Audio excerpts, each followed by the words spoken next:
Cependant, je vous dis la vérité, il vous est avantageux que je m'en aille, car si je ne m'en vais pas, le consolateur ne viendra pas vers vous. Mais si je m'en vais, je vous l'enverrai.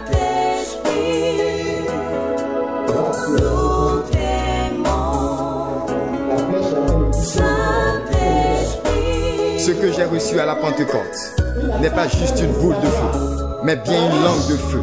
Pas une colonne de feu, mais une langue de feu. Langue de feu pour parler le langage de Dieu avec autorité aux hommes en vue de leur salut. Langue de feu pour déclarer avec puissance. Langue de feu pour prophétiser avec audace. Langue de feu pour relâcher les paroles et oracles enflammés de l'Éternel en vue de consumer les œuvres de l'ennemi d'un côté et de l'autre côté, d'embraser de sa gloire éclatante nos destinées, nos familles, nos nations, l'humanité tout entière. Saint-Esprit, nous t'aimons. Saint-Esprit, nous t'adorons. Ce que j'ai reçu à la Pentecôte n'est pas juste une boule de feu.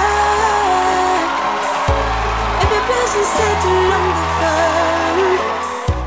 Oh oui, c'est un don de Dieu pour parler le langage de Dieu avec autorité aux hommes, pour consumer les œuvres de l'ennemi. C'est le Saint-Esprit en moi. Je l'adore, nous t'aimons.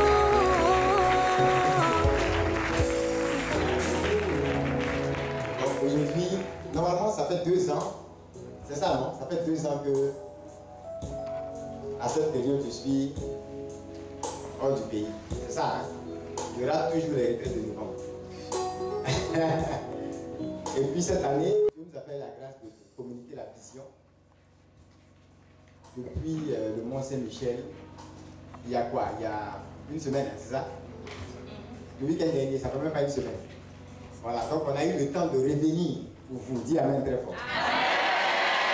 Mais ce n'est pas pour intervenir, c'est pour juste te dire bonne année. Amen.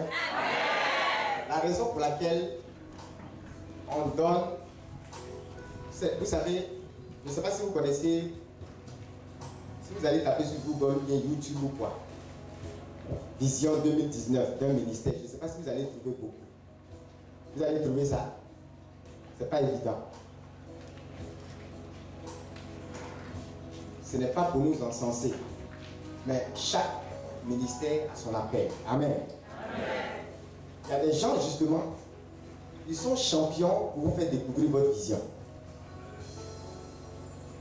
Et quand il est question de vous amener à accomplir votre vision, ils sont également des champions. Amen. Alléluia. C'est ce qui fait que nous, on anticipe à chaque fois.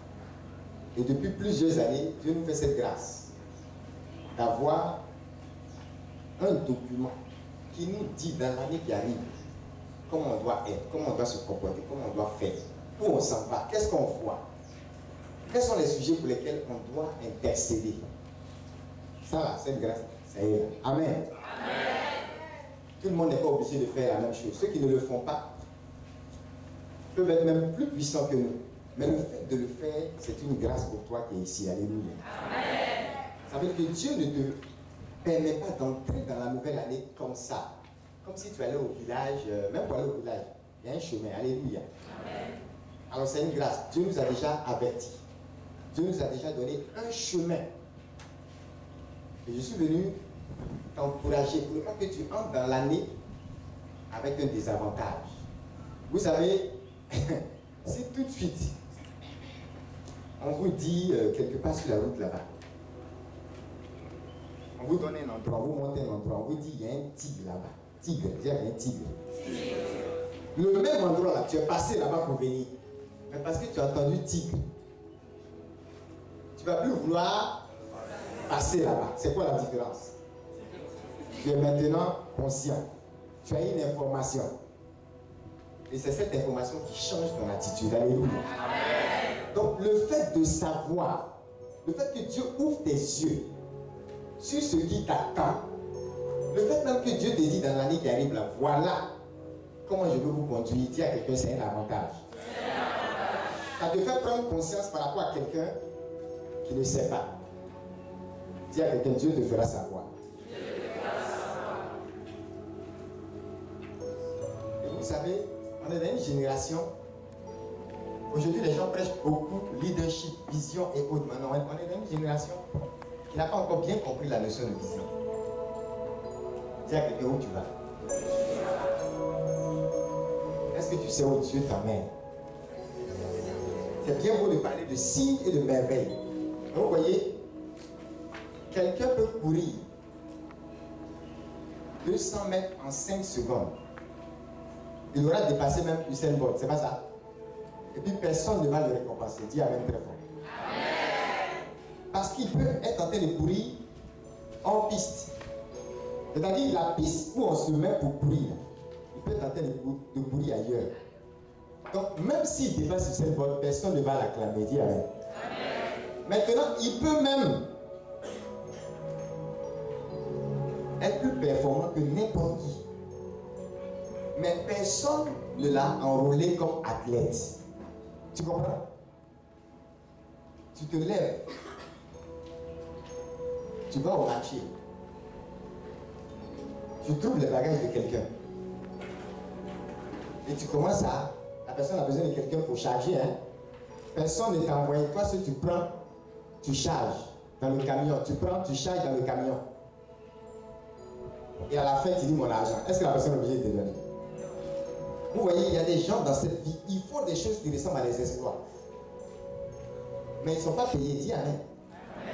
Parce que personne ne les a embauchés. Alléluia. Est-ce que vous avez déjà vu quelqu'un, il a un numéro matricule et puis ça suffit pour le payer? Les ouvriers n'en font pas. On contrôle. On regarde. Est-ce qu'il a travaillé? C'est pas ça? Sinon, ça va être facile. Hein? Chacun s'en va. Il prie, il parle bien langue. Il arrive dans une société, il a un numéro. Et puis il revient à Hébron pour prier. Il ne travaille pas. Ils vont faire mal de cette personne. Ils vont le renvoyer. Dire que tu es payé pour travailler. On te paye à cause de ton travail. Pas à cause d'un numéro.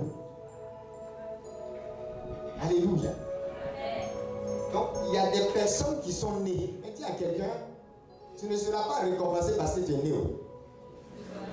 Qui est né ici? Ceux qui sont au soleil, là, ça va? Vous pouvez changer de cas. Dis à quelqu'un, tu es né. C'est pas pour ça qu'on va te récompenser. Parce qu'il y a des gens qui traversent la vie. Ils ne vivent pas.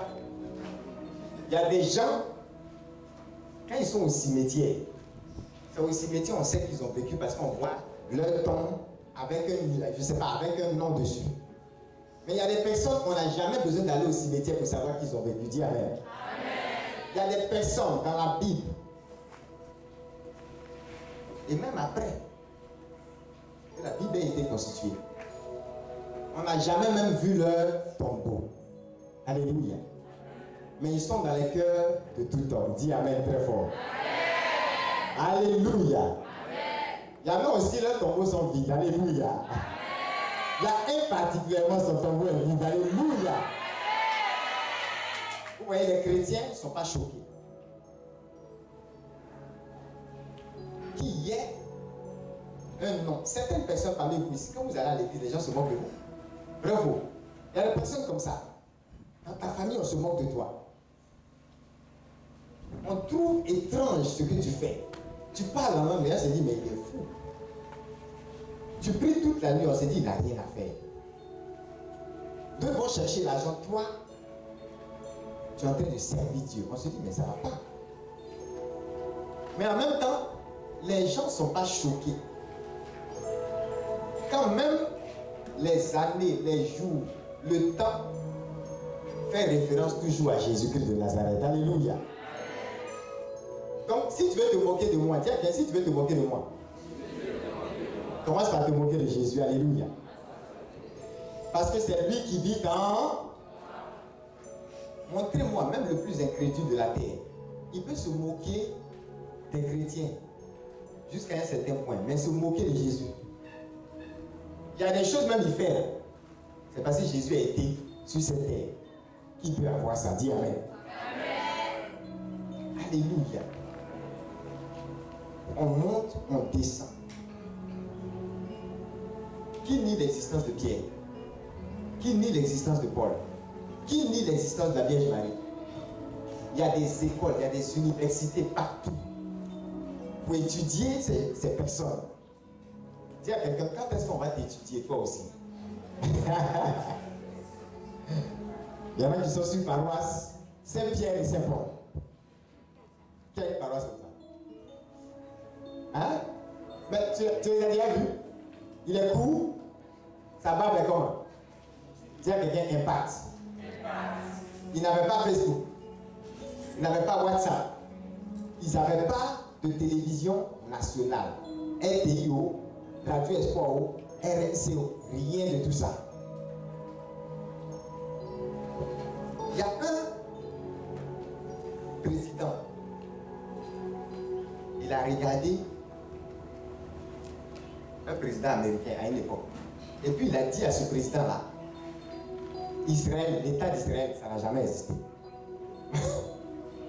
Et le président américain qui a répondu, c'est que Dieu n'a jamais existé. Amen. Amen. Alléluia. Amen. Ça veut dire que sur ce côté-là seulement, tu ne peux pas me blaguer. Ils sont un petit pays. Ce n'est même pas eux tous qui connaissent Jésus. Moi j'ai vu des gens en Israël qui ne connaissent même pas Jésus. Ou ils ne le reconnaissent pas. Eux-mêmes, c'est-à-dire moi je peux te décrire par exemple, si je vois une photo qui ressemble à Nazareth, je peux te dire ça c'est Nazareth. Parce qu'il n'y a rien mis pied là-bas. Mais j'ai vu des juifs, ils n'ont jamais mis pied à Nazareth. Ils ne peuvent pas identifier même une photo. Après le Jésus de Nazareth, ça ne les regarde même pas. Mais qui aujourd'hui peut nier la puissance des juifs? Qui? Demande à ton voisin qui? Qui? Ils sont comment? Puissants, terribles. Et pour ceux qui pensent que parce qu'on sert Dieu, la prospérité fait défaut, eux ils vous montrent le contraire. Amen. Parce que les plus riches encore c'est eux. Quand on parle de dons, l'impact social, nous on allait aux ONG, on fait les dons et tout ça. Les meilleurs en la matière c'est encore eux. Dangereusement prospérés. Avec quoi? 7 millions et quelques d'habitants. Et 22 000 km². Mais il y a un nom avec lequel on ne joue pas en Israël. Dis à quelqu'un Abraham. Parce que Dieu lui a dit, lève-toi, va, quitte ton pays. Dis à quelqu'un, je m'en vais où? Dieu dit, hein, quand tu vas partir, je vais te montrer. Parce qu'il a suivi la vision de Dieu. Aujourd'hui, ce que la Bible a dit, en toi seront bénies toutes les familles de la terre. C'est vrai ou c'est pas vrai? Musulmans, chrétiens, juifs, personne ne fait parler sur le nom d'Abraham. Il est le papa de tout le monde. Son nom là seulement, tout le monde est d'accord là-dessus. Amen. Amen. Alléluia. Amen. Dis à quelqu'un, impact. Je suis en train d'interpeller quelqu'un au début de ce moment. Pour te dire, il faut que tu réfléchisses un peu. Parce que le Dieu d'Abraham, d'Isaac et de Jacob, ce Dieu d'Abraham, d'Isaac et de Jacob, notre Jésus que nous servons, il est aussi ce Dieu. Dis Amen très fort. C'est pourquoi Jésus même dit, avant même qu'Abraham ne soit là, lui il était. C'est vrai, il est venu après Abraham, mais en même temps il était avant Abraham. Dis Amen. Il est fils d'Abraham, mais en même temps il est père d'Abraham. Alléluia. Donc, si on ne peut pas se moquer d'Abraham, pourquoi tu es offusqué? Parce que les gens trouves que dans ta vie spirituelle, tu es en train de jouer. Il y a beaucoup de gens comme ça. Si je commence par ça, c'est parce qu'il y a des gens ici déjà que je vois. Vous vous sentez frustré. Frustré. C'est-à-dire le genre de phrase, depuis je sais Dieu, je ne vois rien. Avant, quand j'étais dans le monde, j'avais certaines choses. Depuis que j'ai commencé à servir Dieu, c'est maintenant même que j'ai commencé à être attaqué. C'est maintenant que telle chose je n'ai pas et vous vous sentez frustré. Il n'y a pas de frustré cadeau. Parce que tu n'as pas encore compris dans quel terrain tu joues. Amen. Et je prie pour toi spécialement qui est frustré, que très rapidement tu te retrouves en Israël. Dis Amen très fort.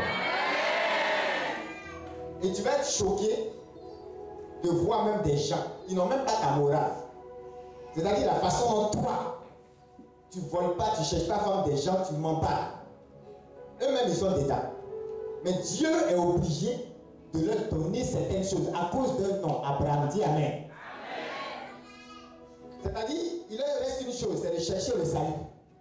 Mais si c'est dit travail, l'argent, et puis je suis prospère, ils ont fini avec ça. Et moi j'ai honte. Quand je te vois frustré, je peux augmenter même ta frustration. Vous voyez, j'ai honte à ta place. Oui, quelqu'un nous a guidés pour nous montrer les lieux saints. Et lui-même il fumait. C'est-à-dire, l'alliance là, Dieu ne joue pas avec ça. Quand Dieu a dit, on dit Dieu ne se répond pas de ses dons et de ses appels. De son appel. Quand Dieu a dit, toi, je jure. Dieu a juré sur qui? Dans la Bible. Qui vous connaissez sur qui Dieu a juré? Ta vie d'Abraham aussi. Il y a des gens comme ça, Dieu a juré sur lui-même. Parce qu'il ne peut pas jurer sur rien d'autre. Demande à ton voisin, est-ce que Dieu peut jurer sur toi et puis tu vas jouer? Demande bien à ton voisin, est-ce que c'est possible? À cause de ce que Dieu a juré sur des gens, leur prospérité, là, même quand c'est gâté, tu es obligé d'arranger. Dis Amen. Parce qu'il a promis ça à quelqu'un. Et le jour où Dieu ment, dis à quelqu'un, il ne sera plus Dieu. Alléluia. On va voter et puis on va l'enlever au pouvoir. Alléluia. Mais comme on ne peut pas l'enlever au pouvoir, parce que c'est lui qui nous a tous établis, il ne peut pas se dédier lui-même. Dis Amen très fort. Regarde la chaise sur laquelle tu es assis. On dit les bases, le psaume 89 dit, les bases du trône de Dieu sont justice et équité. Vous tous qui êtes assis, s'il y a un seul pied d'une de vos chaises qui est cassé, est-ce que vous restez en équilibre? On dit les bases du trône de Dieu. Ça veut dire que Dieu, là, il est Dieu, hein, mais il est assis sur quelque chose. Amen. Et il a, ce sur quoi il est assis, là, c'est qu'il retient ça. On appelle ça justice et puis équité. Dis à quelqu'un, tu as compris. Ça veut dire que le jour où Dieu est injuste, il va tomber. Est-ce que Dieu peut tomber? Il va tomber parce que la chose son trône, c'est raffermi par la justice et par l'équité. Donc le jour où Dieu n'est plus juste, le jour où Dieu devient injuste, le jour où Dieu devient menteur, le jour où Dieu n'est plus équitable, qu'est-ce qui va se passer? Son trône ne va plus tenir. Est-ce que c'est possible? Le trône de Dieu va tenir toujours, non? Donc, je te préviens. Je suis là pour t'avertir. Je te préviens. La chose qui te frustre, et puis tu dis, à cause de ça, Dieu est injuste là. Dis à quelqu'un, tu n'as pas raison. Est-ce qu'il y a débat là? Demande à ton voisin, il y a débat là. Tu n'as pas raison, un point, deux traits. Parce que si Dieu était injuste comme tu le prétendais, à cause de petits travail ou de je ne sais quoi, qu'est-ce qui allait se passer? Dieu ne serait plus Dieu. Dis à quelqu'un, oh, avant que tu n'arrives à Asmi. Et quand tu vas repartir, et jusqu'à ce que tu meurs, après même ta mort, Dieu restera Dieu. Donc dis à quelqu'un, ce parole-là, laisse ça. Lève-toi, dis à ton voisin, laisse ça faire. Dis à ton voisin, Dieu a toujours raison. Dis-lui, tu ne peux pas avoir pression sur lui. Laisse cette affaire. Alléluia. Alors je veux que tu prophétises. D'accord, prophétise. Annonce que parce que ton Dieu ne peut faire que ce qui est juste pour toi, tu vas prophétiser que tout esprit de frustration, tout ce qui t'a emmené ne serait-ce qu'une fois à faire l'injure à Dieu, de lui dire qu'il était injuste. Lui dire qu'il est injuste, c'est une façon de dire tu n'es pas Dieu. Parce que Dieu est comment? Les bases du trône de Dieu sont comment? Bravo, tu as bien compris la leçon. Qui n'a pas compris encore? Qui n'a pas compris? Je veux que tu prophétises sur ta vie et que tu dises à partir de ce jour, tout esprit de frustration est ôté de mon chemin. Et je déclare que mon esprit est libre pour adorer Dieu et reconnaître que Dieu est Dieu. Reconnaître que Dieu est Dieu, c'est pas juste chanter. Dieu, tu es Dieu. Non. C'est accepter qu'il a toujours raison. Quand c'est lui qui agit, il a toujours. Quand c'est lui qui parle, il a toujours. Alléluia. Qui est prêt à prophétiser sur sa vie? Tu sais sur quoi tu vas prophétiser? La chose pour laquelle tu as été frustré. La chose pour laquelle tu as douté de Dieu. C'est cette chose-là. Tu vas dire merci à Dieu et déclarer sa grâce et sa justice sur cette chose. Alléluia. C'est-à-dire, par exemple, si tu t'es frustré pour le travail, alors prophétise que ce travail pour lequel tu t'es frustré va honorer la justice de Dieu. Amen. Va reconnaître la gloire de Dieu. Va donner toute la gloire à Dieu. Tu es prêt à faire ça? En même temps que ta prophétie soit une action de grâce, je veux que quelqu'un dise merci à Dieu pour la chose pour laquelle il a accusé Dieu. C'est-à-dire que tu transformes l'accusation en quoi? En action de grâce. Et le miracle sera automatique. Alléluia. Et si le miracle n'est pas automatique, tu feras quoi? Tu vas encore multiplier ton action de grâce. Alléluia. Parce qu'il reste Dieu. Et il ne peut jamais te faire du mal. Alléluia. Qui reconnaît que Dieu lui fait du bien? Qui reconnaît que Dieu est bon? Bon, il y a des gens qui se disent, mais moi je n'ai jamais accusé Dieu. Sur quoi je vais prophétiser? Mais tu n'as jamais même rendu grâce pour les choses les plus banales de ta vie. Hein? Est-ce que vous savez que si vous donnez 2 secondes à Satan, dis à quelqu'un 2 secondes, pour détruire ce monde, dis à quelqu'un 2 secondes, pour détruire ce monde, il va le faire avec plaisir, il va réussir cette mission. Amen. Ah non, il va réussir. Qui peut me dire l'une des raisons pour laquelle Satan n'a pas encore, jusqu'à présent, exterminé ce monde? Qui tient ce monde? Regardez comment Dieu est. Il y a des païens dans ce monde, il y a des braqueurs, des voleurs, des gens même qui insultent Dieu dans ce monde. Mais Dieu n'a pas dit à cause de ceux-là, je vais laisser tomber le monde. On dit tiens le monde. Le jour où il va retirer sa main, il n'y aura plus de souffle de vie pour qui que ce soit. Même Satan, même Satan ne pourra plus respirer. Dis Amen. Alléluia. Vous voyez la bonté de Dieu? C'est-à-dire, un jour, il y a un homme de Dieu qui a dit quelque chose de choquant. Il dit, même Satan continue Dieu pour vivre. Dis Amen. C'est vrai. Alléluia. Mais c'est vrai. La preuve, il ne connaît pas le jour et l'heure du retour. Si Dieu dit, Jésus revient aujourd'hui à 22h, même Satan va commencer à pleurer. Ah Seigneur, attends un peu. Je n'ai pas encore fini d'attraper tous ceux qui sont dans les maquis. Et tu veux revenir. Tu as fini ma mission comme ça. Dis à quelqu'un, toute cette mission, c'est lié à qui? Au timing de Dieu. Amen. Même il y a des gens, je vois ici, ils font comme si Dieu est camarade. Ils font comme si Satan, vos affaires de Facebook ou bras de fer entre Jésus et Satan.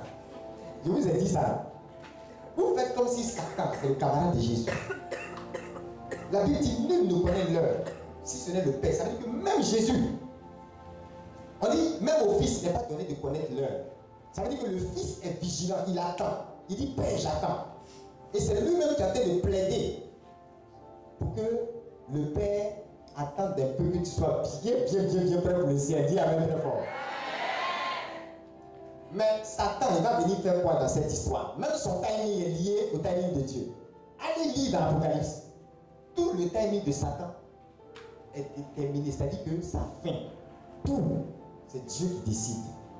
Le fait même que, je vous dis toujours, quand un démon qui a un maître, son maître lui dit, va à gauche, il attaque celle-là. Et puis Dieu dit, il vient, il parle au même démon.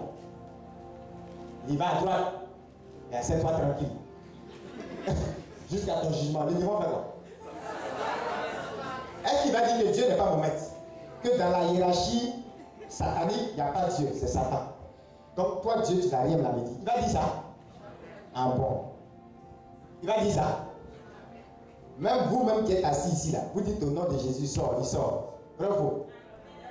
Et il va discuter avec Dieu. Et toi, tu mets Satan au niveau de Jésus. En train de faire bras de fer. À cause de cette mentalité, là, où tu vois Satan comme l'égal, l'opposant. Tu te dis, oui, hein, t'attends, c'est ça là qui m'arrive. Le diable a fait ci, le diable a fait ça. Un diable qui est sous tes pieds, il est où? Quand on veut le voir, on doit y aller où? Soulève tes pieds, monte à ton voisin. Dis-lui, il ne peut être que là-bas. Mais en même temps, je préfère ne pas le coller à ma semelle. Dis Amen très fort. C'est comme quand tu marches sur la poussière et puis tu avances. Qui a compté la poussière avant d'arriver ici? Qui a compté la poussière sur laquelle tu as marché? Le nombre de graines de sable, tu as compté? Tu n'as même pas eu les gars pour ça. Tu as marché et tu es venu t'asseoir. Amen. C'est comme ça, on ne considère pas ça. Tu as gagné zéro. On dit, il est tombé comme un éclair. Ça va vite, hein, cette affaire d'éclair. Et puis vous voyez le bruit. Et puis c'est un flash. On voit rien dedans. Le temps de voir dedans, c'est fini. Il a atterri. Amen. Est-ce qu'il s'est relevé? Il est allé rejoindre le Père. Tiens, dans ton problème de frustration, ça vient d'où? Ça fait trop fort. C'est ça? Ok. Donc je te préviens. Si Dieu enlevait sa main, en 2 secondes, ce monde serait détruit. Satan n'a rien à perdre. Quand il te rappelle ton passé, il faut lui rappeler son futur. Lui, son futur est très clair. Le gars, c'est sûr que lui, son enfer est clair, c'est Satan. Quand il te rappelle que toi, tu étais avant dans les micmacs, il te perd ton temps. Et c'est toi qui acceptes de perdre ton temps. Lui, son enfer est clair. Toi, tu peux être encore sauvé. Tu es peut-être même sauvé. C'est lui qui te perd le temps. Alors, si Dieu ne permet pas, malgré tous les vauriens, les méchants qu'il y a dans ce monde, si Dieu ne retire pas sa main,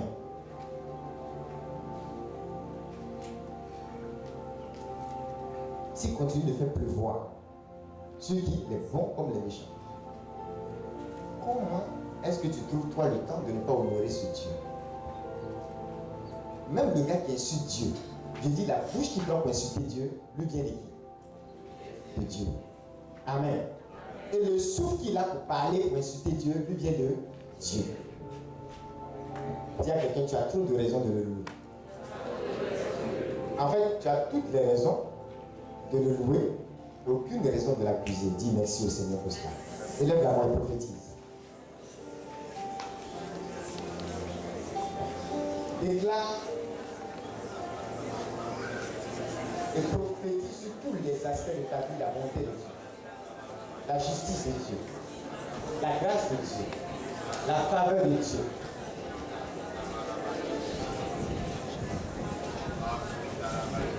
Qui aurait voulu avoir un Dieu? Qui? Parce qu'il y a des gens qui auraient voulu avoir un Dieu apparemment. Vous n'avez jamais vu des gens comme ça? Jamais. Ah bon? Comment vous faites? Elle suit Dieu. C'est elle qui a le meilleur mari. Moi, depuis ma naissance, même dans le sein de ma mère, je louais Dieu. Actuellement, même je suis super mangeur. Je n'ai rien vu. Tu es en train de dire quoi? J'aimerais changer de Dieu. Qui veut changer de Dieu? Montre-nous ce que ton Dieu est de Dieu. Tu peux? Est-ce que c'est possible? Même ta camarade dont tu parles, vous savez, c'est comme ça que beaucoup de chrétiens restent dans la frustration. La camarade même dont tu parles, elle ne prie peut-être pas. Mais le mari qui est... Parce qu'en fait, il renie la bonté de Dieu. Vous voyez, c'est comme cette affaire d'ouvrier de la dernière heure. Vous avez vu la réaction du maître? Les gens travaillent du matin jusqu'au soir. Et ils donnent... Le salaire là qui donne, c'est pas l'employeur. Attends, c'est mon entreprise. Je dis celui qui a commencé à travailler de 17h, celui qui travaille de 17h à 18h, je lui donne 1000 francs. Toi qui as commencé à travailler à 6h jusqu'à 17h, on avait convenu quoi? 1000 francs. Si je te donne les 1000 francs, je suis juste, non? Vous voyez, Dieu n'est pas injuste, dis Amen très fort. Mais lui, il trouve que Dieu est injuste parce que quand il a vu qu'on a donné 1000 francs au gars qui a travaillé 1 heure, il s'est dit, ah, moi je vais avoir plus. Il a oublié qu'ils étaient d'accord sur 1000 francs. Quand vous lisez cette parabole, ça ne vous dit pas grand chose, mais c'est la réaction de beaucoup parmi nous. Et même vous, si ça vous arrive, je vois des gens ici, même en entreprise, tu t'es déjà plaint. Parce que ton collègue, quand il rentrait, tu l'as formé. Tu comprends? C'est toi qui lui as appris certaines choses. Mais aujourd'hui, là, il occupe un poste qui est supérieur à toi. Et tu trouves que l'entreprise n'est pas sérieuse. Dis à quelqu'un, ils sont trop sérieux. Ouais, ils les supportent. Aussi comme toi. C'est ça, non? Là, tu es frustré aussi à cause de mon attitude. Augmente ta frustration. Je suis d'accord avec eux. Parce que c'est toi qui n'as rien compris de la vie. Dis à quelqu'un, mon salaire, ça ne vient pas de mon boss. Ça vient par mon boss. Le jour où tu vas comprendre ce français, tu ne vas jamais dire, je l'ai formé. Aujourd'hui, il est devenu mon patron. La Bible dit, l'élévation ne vient ni de l'un ni de l'autre. C'est Dieu qui abaisse l'un et lève l'autre. Amen. L'élévation vient de qui? De Dieu. Si la fille est mauvaise et qu'elle a un bon mari, pourquoi tu es gêné par la bonté de Dieu? Demande à ton mari. Ça te gêne? Vous voyez comment on est? C'est pour ça que tu ne pourrais pas être Dieu. Parce qu'on serait tous morts. Mais tu ne sais pas, regardez. Le gars, tu vois, il est braqueur. Et tu aurais voulu que le tonnerre tombe sur lui parce qu'il a volé ton argent. Tu n'as aucune idée de comment Dieu le regarde. Amen. Je suis en train de vous donner, je suis en train de vous prêcher, vous donner des conseils pratiques de la vie. Et quand je pars d'ici, tout à l'heure, tu prends ou tu laisses. Mais si tu restes dans ta frustration, vous savez, nous, on est très à l'aise. Les chrétiens qui aujourd'hui veulent comparer les hommes de Dieu, ça ne marche pas avec nous. Du genre, il va ici, il ne règle pas l'état de son cœur, mais il va ici. J'ai tel problème, l'homme de Dieu n'a qu'à prier et faire un miracle. Après, quand ça ne marche pas, il va là-bas, il va là-bas, il va là-bas. Oh, ça, on a dépassé ça. Tu comprends? On a dépassé ça. Beaucoup de chrétiens, même quand ils vont arriver chez le pape, ça ne va pas marcher. Parce que Dieu va mettre au cœur du pape que c'est son cœur qui est le problème. Ne pensez pas que le degré de l'onction d'un homme de Dieu, hein, c'est supérieur au Dieu qui lui a donné l'onction. Amen. C'est pourquoi quelqu'un peut ne pas même être dans un endroit où il y a un homme de Dieu. Et puis Dieu peut secourir cette personne. Dis Amen fort. Quelqu'un était, il attendait sa maman, qui elle était chrétienne, il n'écoutait jamais sa maman. Mais quand il a vu sa mort, il savait que sa maman avait l'habitude d'évoquer un saint. Il a dit, il a oublié même le nom du saint. Il dit, le saint, pas le saint que ma maman invoque là. Au secours, il a été sauvé. Ce n'est même pas Dieu. Ça dit Dieu s'est souvenu de lui à cause d'un ami de Dieu. Dis Amen fort. Amen. Il y a des gens ici, quand vous allez arrêter de vous frustrer, à cause de vous, Dieu va bénir vos familles. Le Seigneur là, il ne raisonne pas comme nous. Il ne raisonne pas comme nous. Nous autres, quand on était en multinational, il y a des personnes qui nous ont formés, il y a des personnes qu'on est venu trouver, qui avaient 20 ans d'expérience, 15 ans, 18 ans, 25 ans d'expérience. On a été chef de projet. Sur plein de projets, on a été chef de projet. Où les instructions venaient de nous. Et ces personnes étaient dans les équipes. Suivaient les instructions. Ça fonctionnait pour nous tous. Amen. Amen. Et ça avance pour l'entreprise. Amen. Amen. Et si tu dis non, c'est pas comme ça.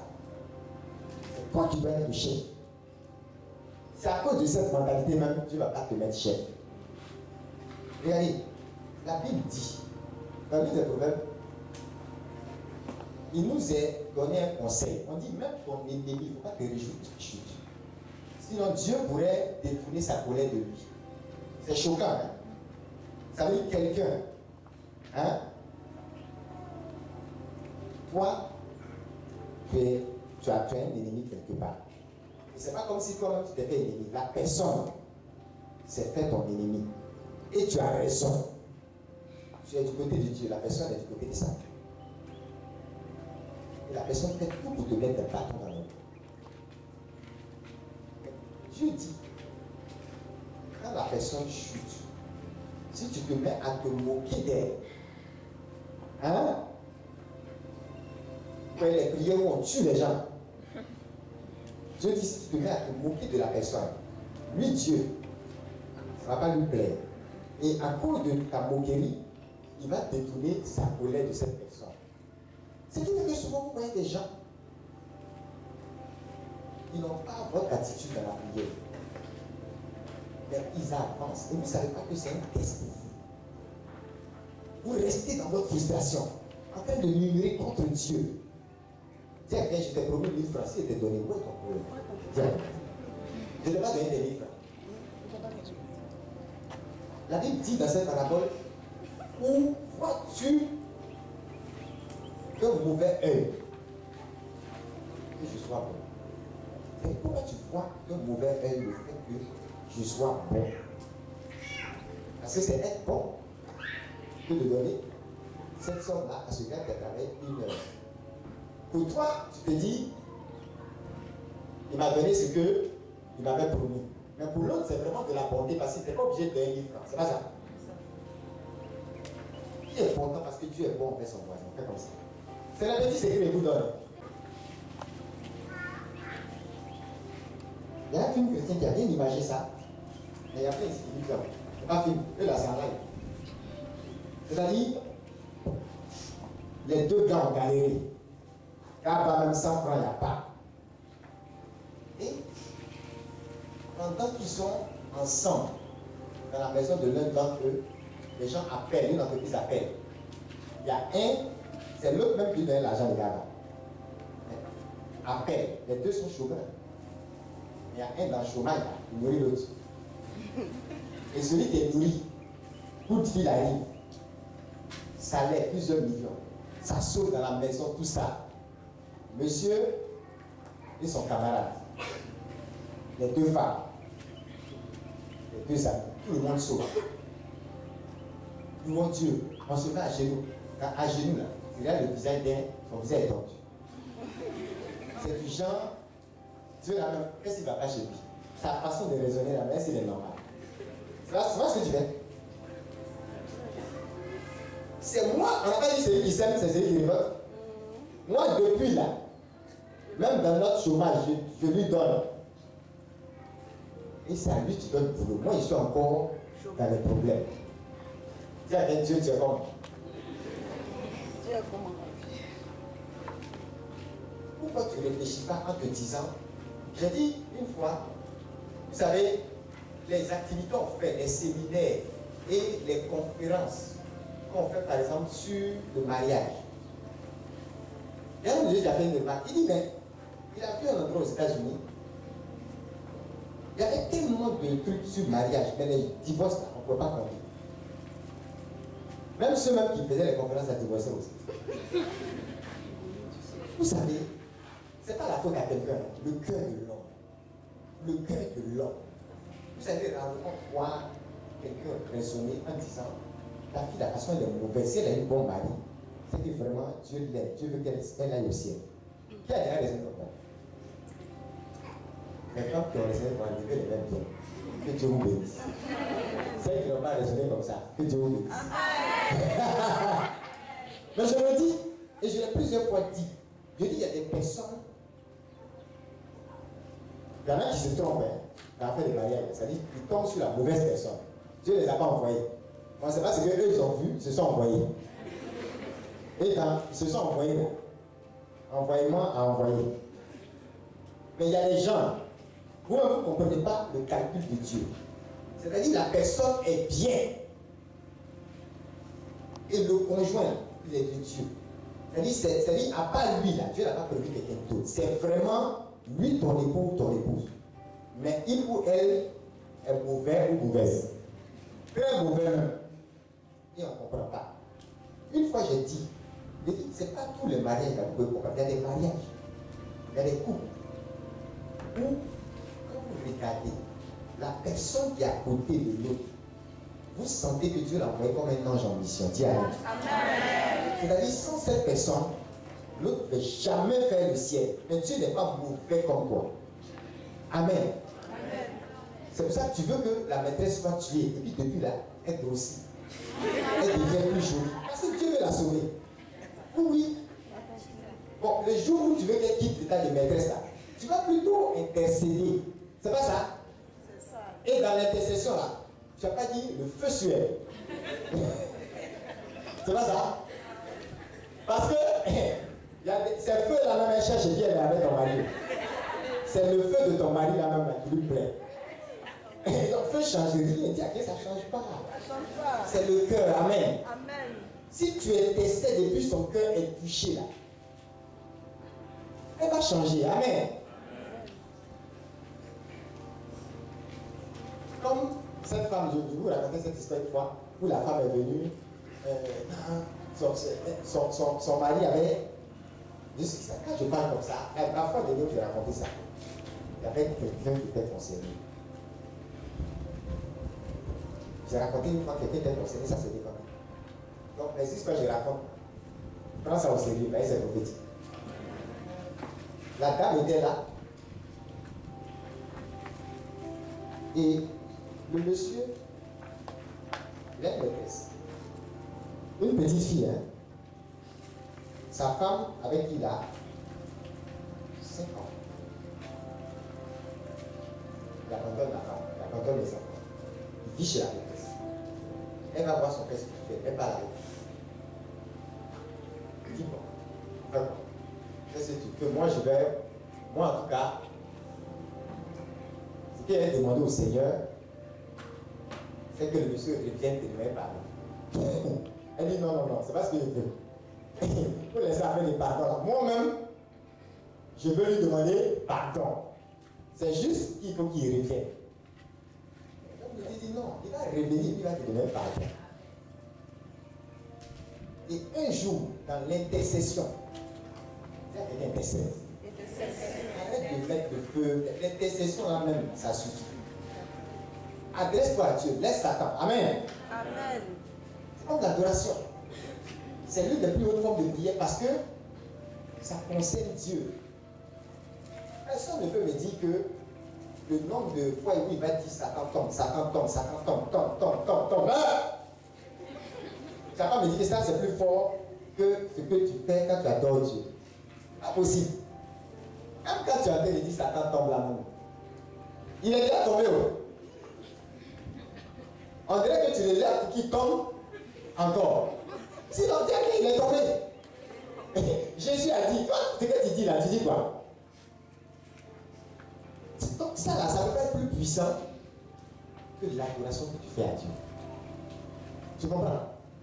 Parce que quand tu traites avec Dieu, il y a en Dieu tout ce qu'il faut pour gérer Satan. Tranquillement, dis à quelqu'un tranquillement. On n'a pas à le gérer. De toute façon, son affaire, son dossier est classé. Alléluia. Et pendant l'intercession de l'homme de Dieu, le cœur de la maîtresse est touchée là. Et elle commence à réveiller à ses sens. Et elle dit au monsieur, toi tu sais que tu es très bête. Est-ce que tu sais que tu es idiot? Voilà le balade. Et l'homme de Dieu avait prophétisé ça. Il dit, quand on va prier, Dieu va soulever un balade tel que ton mari lui-même serait heureux de réveiller tes rêves. Vous savez, quand les hommes de Dieu prophétisent des choses comme ça, la femme avait envie de dire, cessez. Mais bon, elle s'est dit, bon, on va faire comment? Les hommes de Dieu, c'est comme ça, ils vont dire des choses pour haranguer la foule. Tu as vu les grands mots honnêtes? Hein? Nous, on ne parle pas pour te faire plaisir. Avant qu'il y ait ce capacam, on n'a pas fini. Hein? Vous avez de voter. Hein? On n'a pas fini, on est assis dedans. On n'a pas fini. Vous êtes assis là-bas, il y a galerie. Les belles choses qui arrivent. Ici, là. Ça arrive. Avant que tout ici, chapelle, quoi qu'on parle, ils ont chapelle en village. Avant que tout ici, là même, avant la tout ici, c'était barricade. Mais tu sais, même si personne ne mettait le pied ici, on allait rester seul et puis c'est béni ici. Amen. Amen. Tu comprends? Non, on ne cherche pas à fouler. De toute façon, il y avait un choix ici, même quand c'était barricade. Si tu savais comment tu allais venir nager dans la boue. Donc, il y a des gens, quand les hommes de Dieu parlent, c'est pour ça que certaines personnes ont du mal à faire offrande à les hommes de Dieu. Parce qu'ils trouvent qu'il y a quelqu'un qui a dit ça une fois. C'est-à-dire, il dit Dieu si suprême. C'est de raisonner comme si Dieu n'est pas Dieu. Et quand je dis Dieu n'est pas Dieu, quand tu réfléchis, c'est pas idiot. Dieu a créé le monde par quoi?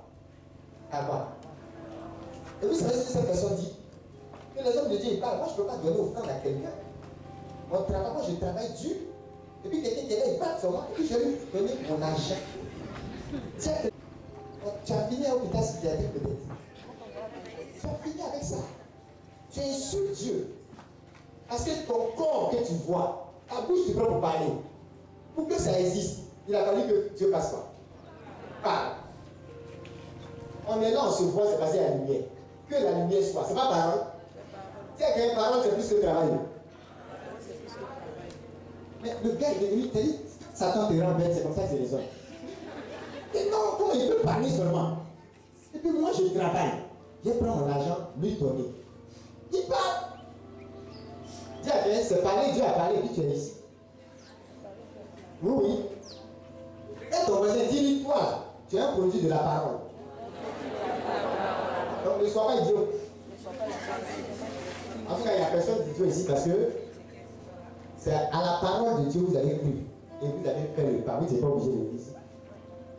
La parole de Dieu qui a fonctionné dans votre cœur. Non, mais les gens sont extraordinaires.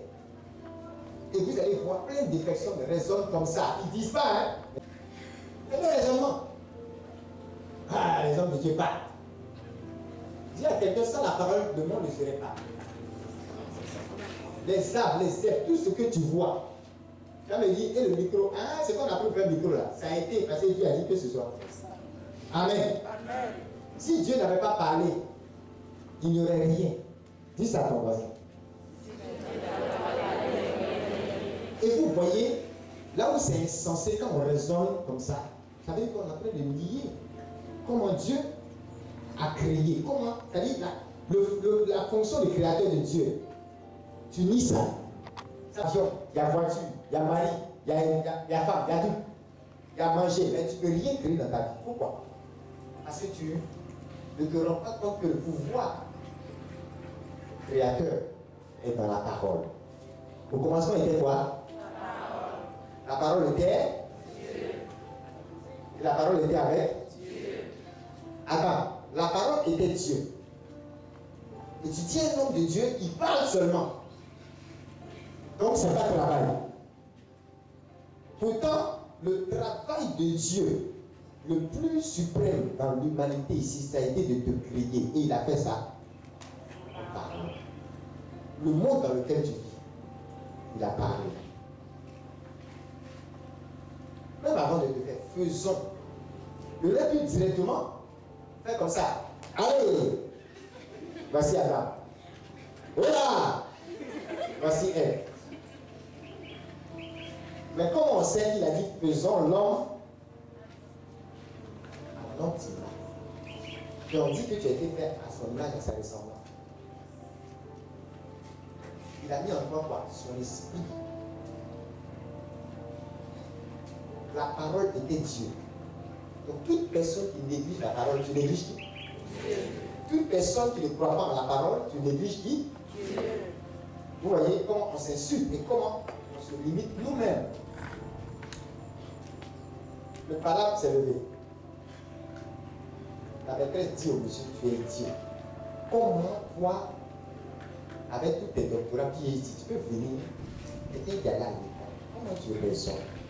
Regarde, ta femme avec qui tu as 5 enfants, tout ça ce sont tes enfants. Elle n'a pas enfant à violer.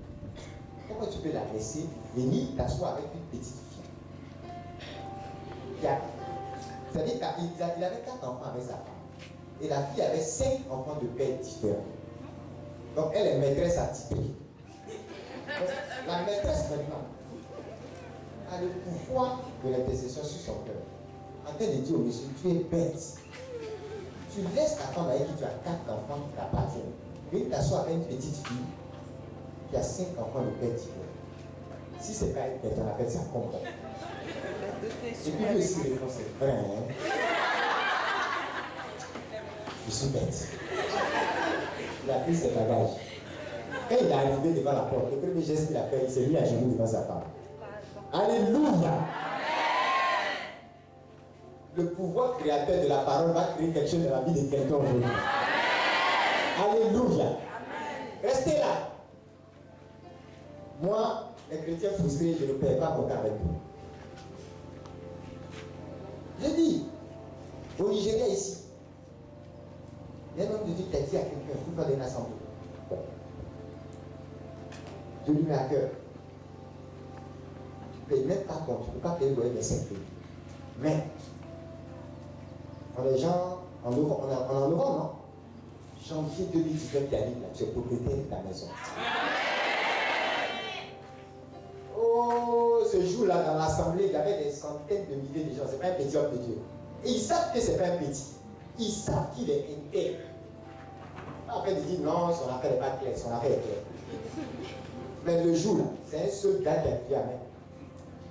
Et tous ceux qui savent qu'ils n'ont pas 25 000 pour payer le loyer et qui sont en état de 6 mois, ce que le gars dit là, ça ne veut rien dire. C'est lui qui n'est pas normal. C'est affaire de, voilà, les hommes de Dieu, ils disent des choses. Comme ça, on va dire que, comme ça, on va crier. Et on va être content. Quelqu'un qui a une cité, c'est-à-dire, lui, il a dit à Dieu, donne-moi une maison. Dieu lui a dit, tu as foutaise. C'est cité, il a dit. Lui, il a demandé à Dieu maison. Dieu lui dit, tu as le foutaise. Là où je t'envoie, c'est cité, je vais te donner. Je sais de quoi je parle, j'ai visité cet endroit. Et vous ne savez pas ce que la parole de Dieu fait. Et quelqu'un comme ça, tu crois qu'il va dire des choses pour que... C'est-à-dire souvent il faut être intelligent dans la vie. Hein? Même quand tu doutes, tu comprends, même quand tu doutes de la parole, il faut te dire, ok, mais ce qu'il dit là, quelles sont les preuves lui-même dans sa vie? Ou bien s'il a parlé sur quelqu'un, où sont les preuves? Comment cette parole-là a réagi? Puis tu vas apprendre à être sage. Le gars il a cité. Tu penses qu'il dit ça parce que tu... Ok, au pire des cas, dans sa cité, les deux connaissent une maison depuis la poésie est réalisée. Tu vois un peu, non? Ou bien? Bon, attends. Si je prophétise sur... Attends, il a pas dit, je vais te donner 1 million. Qu'est-ce qu'il dit? C'est pas possible. Il y a quelqu'un qui va dire, ah, même s'il a menti, que Dieu lui a rien dit. Ah, lui là-même, il a plusieurs millions, il peut te donner un débat pour que ce soit vrai.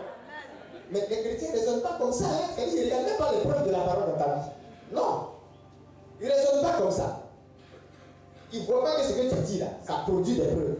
Et d'ailleurs, même si ça ne produit pas des preuves dans ma vie, je parle pour toi. Et Dieu là, c'est pas moi. Ou bien, souvent ça peut marcher pour toi, pas pour moi. C'est bien, prends ta chose. C'est Dieu qui le fait. Alléluia. Le gars était le seul à crier Amen. Vous savez ce qui s'est passé? En début d'année, le monsieur était poussé. C'est une histoire réelle. Son patron lui dit qu'il a eu une maison. Son patron qui est le DG, il a des maisons.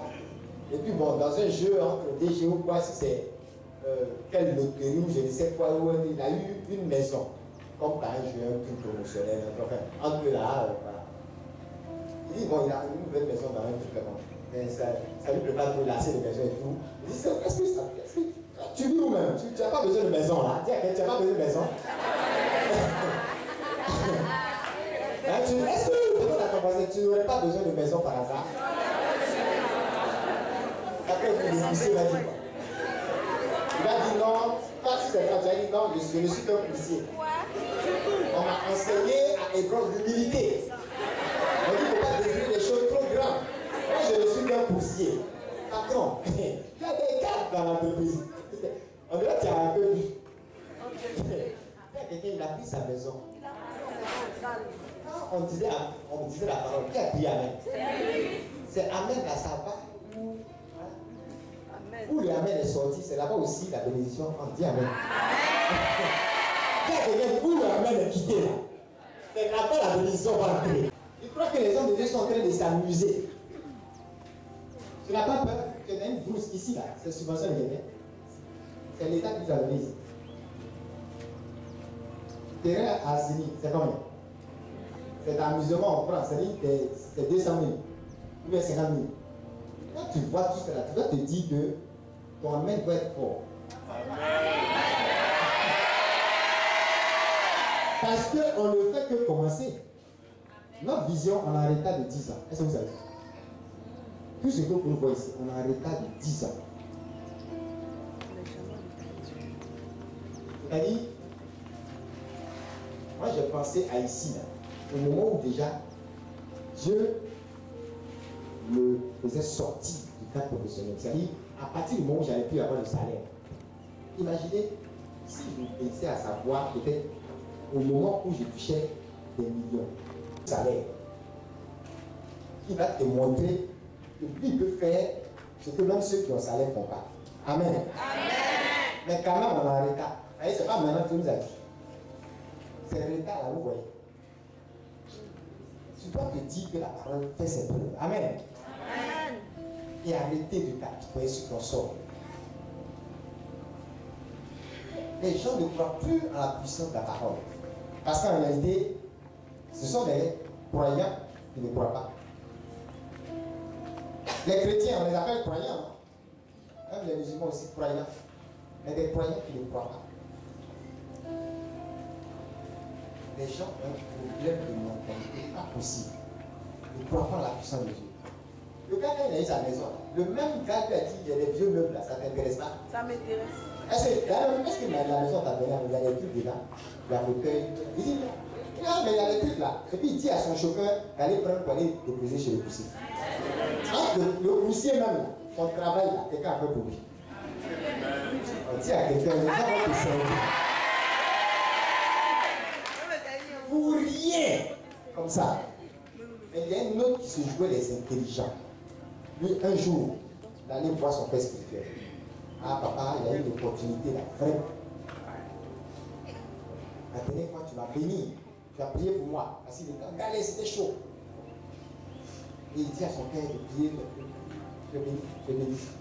Il y a des gens comme ça, quand ils te disent tu es béni, il ne faut pas chercher à ce qu'ils te fassent une neuvaine. Ou bien 14e. Il faut partir comme ça. En fait, je ne sais pas, même quand les gens disent aux gens bonjour, ils n'y croient pas. Parce que tu peux finir de dire bonjour à quelqu'un. Quand il s'en va sortir à quoi il c'est bien fait, même. Elle fait trop malin. Donc ton bonjour là, tu mentais alors.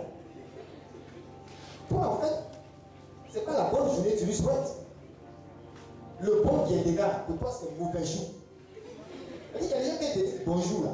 Ils ne savent pas ce que ça veut dire. C'est mauvais jour, ils ont dit. On ne croit pas.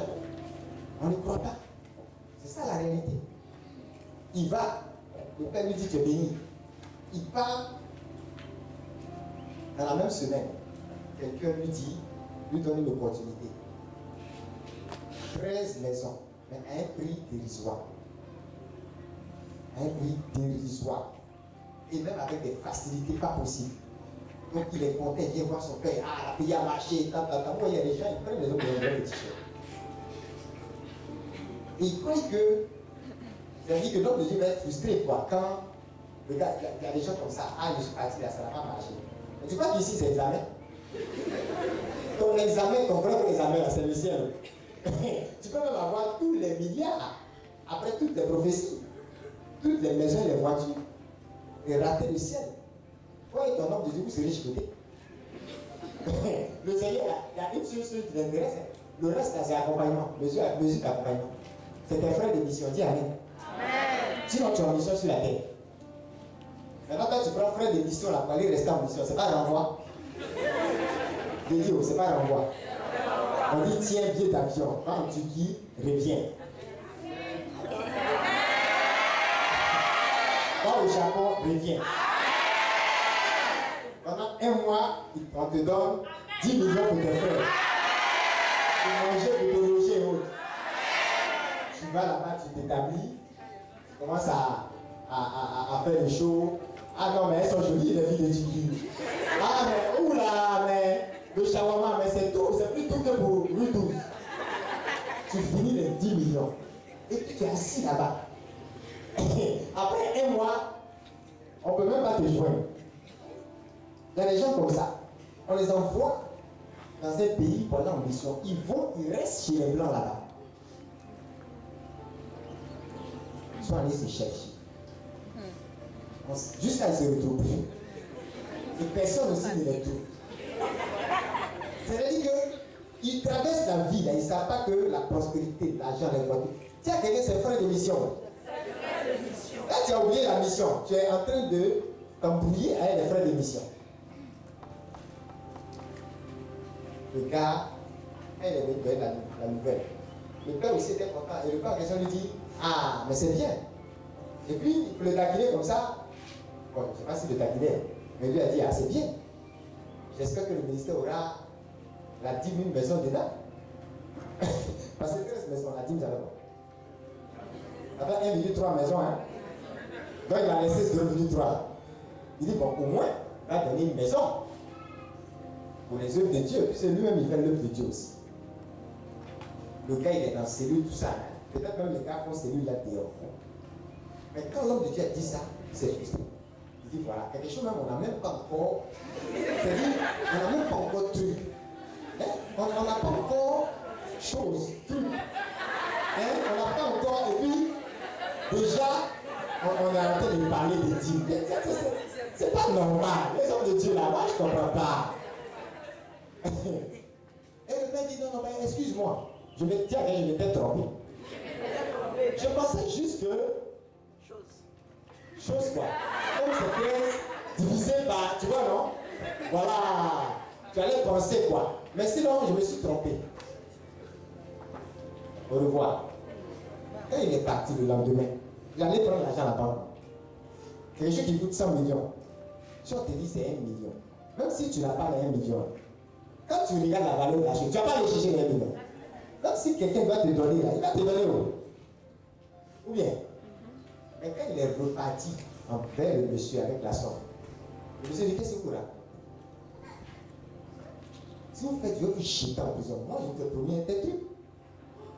13 maisons à ce prix, vous êtes malade.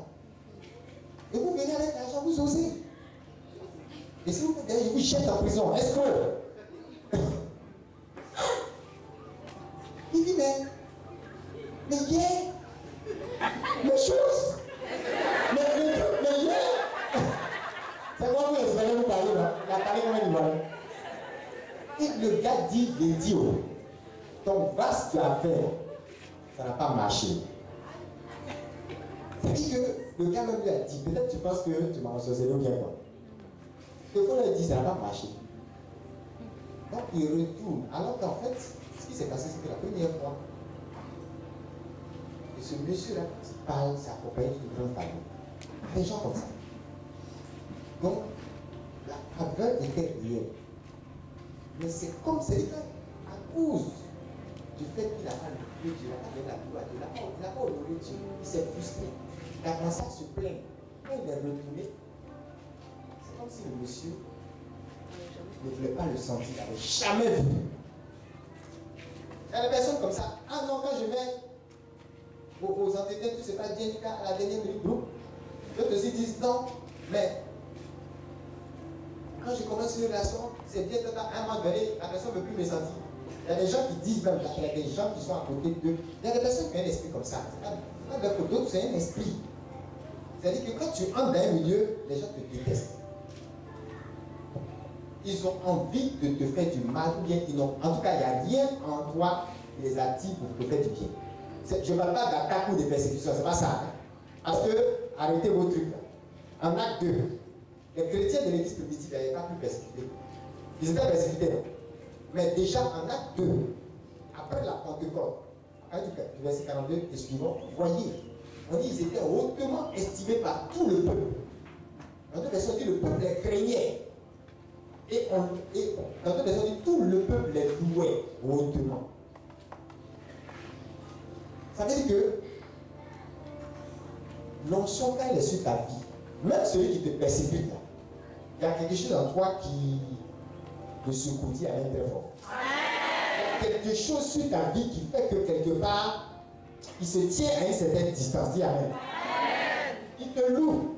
C'est le louange là même qui fait qu'il te persécute. Et il ne comprend pas ta vie. Alléluia. Amen.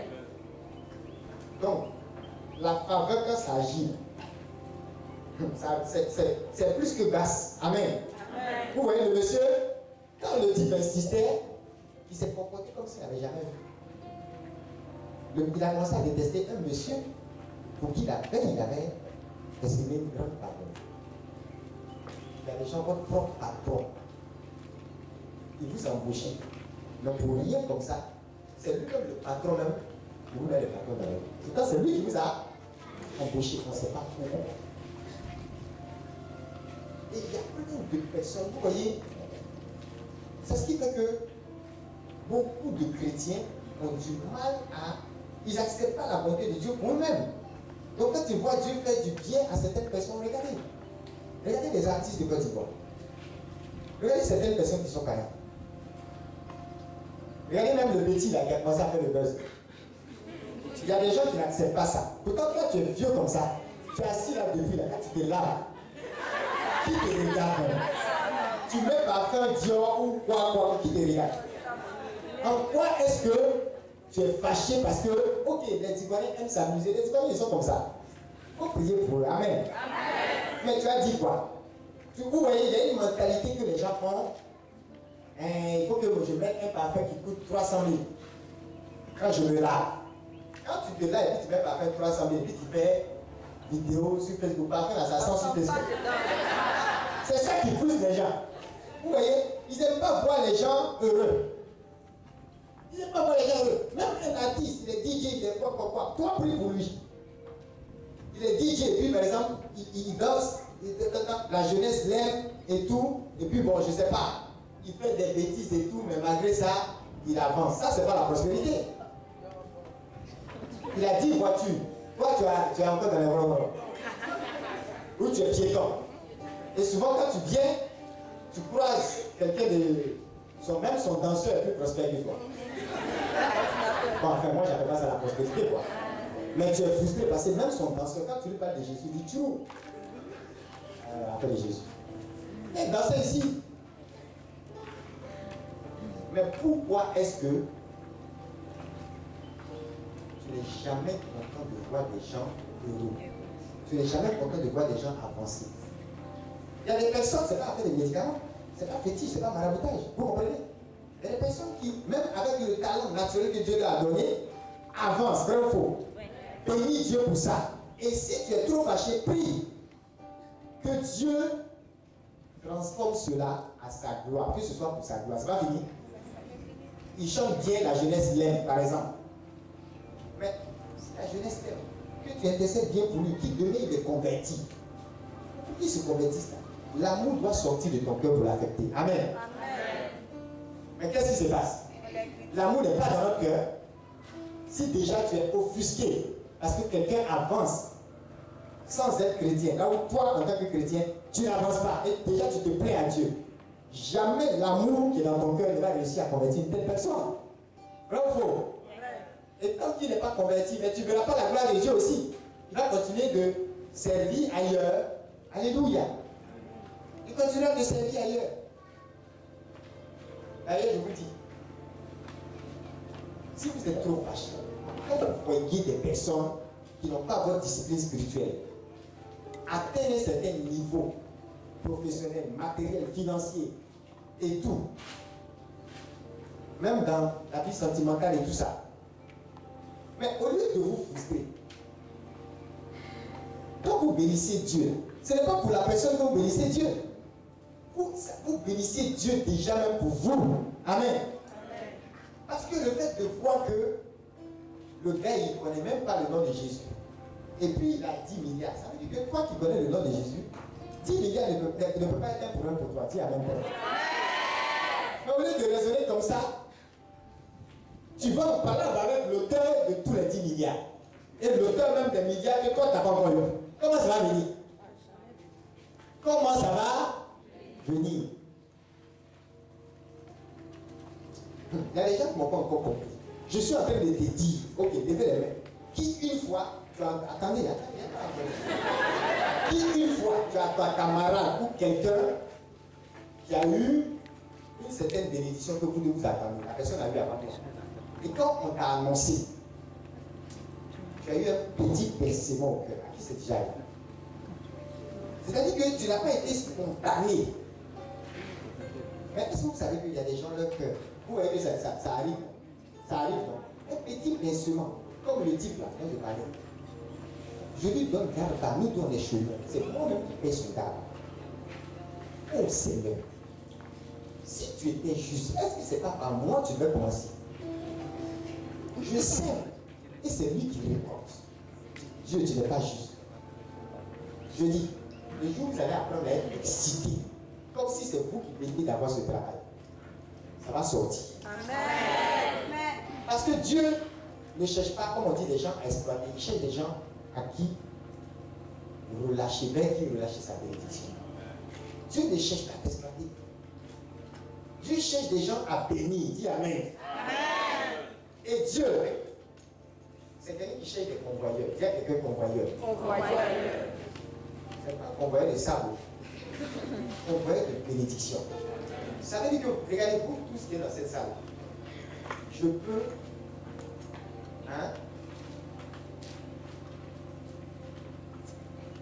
en écoutant chacun et en regardant l'état de chacun, on peut parler 5 minutes. Puis je peux vous dire qu'ici, dans 5 ans, il n'aura pas peut-être milliards dans son compte, mais les œuvres de cette personne, ça sera un coup de milliards dans le monde.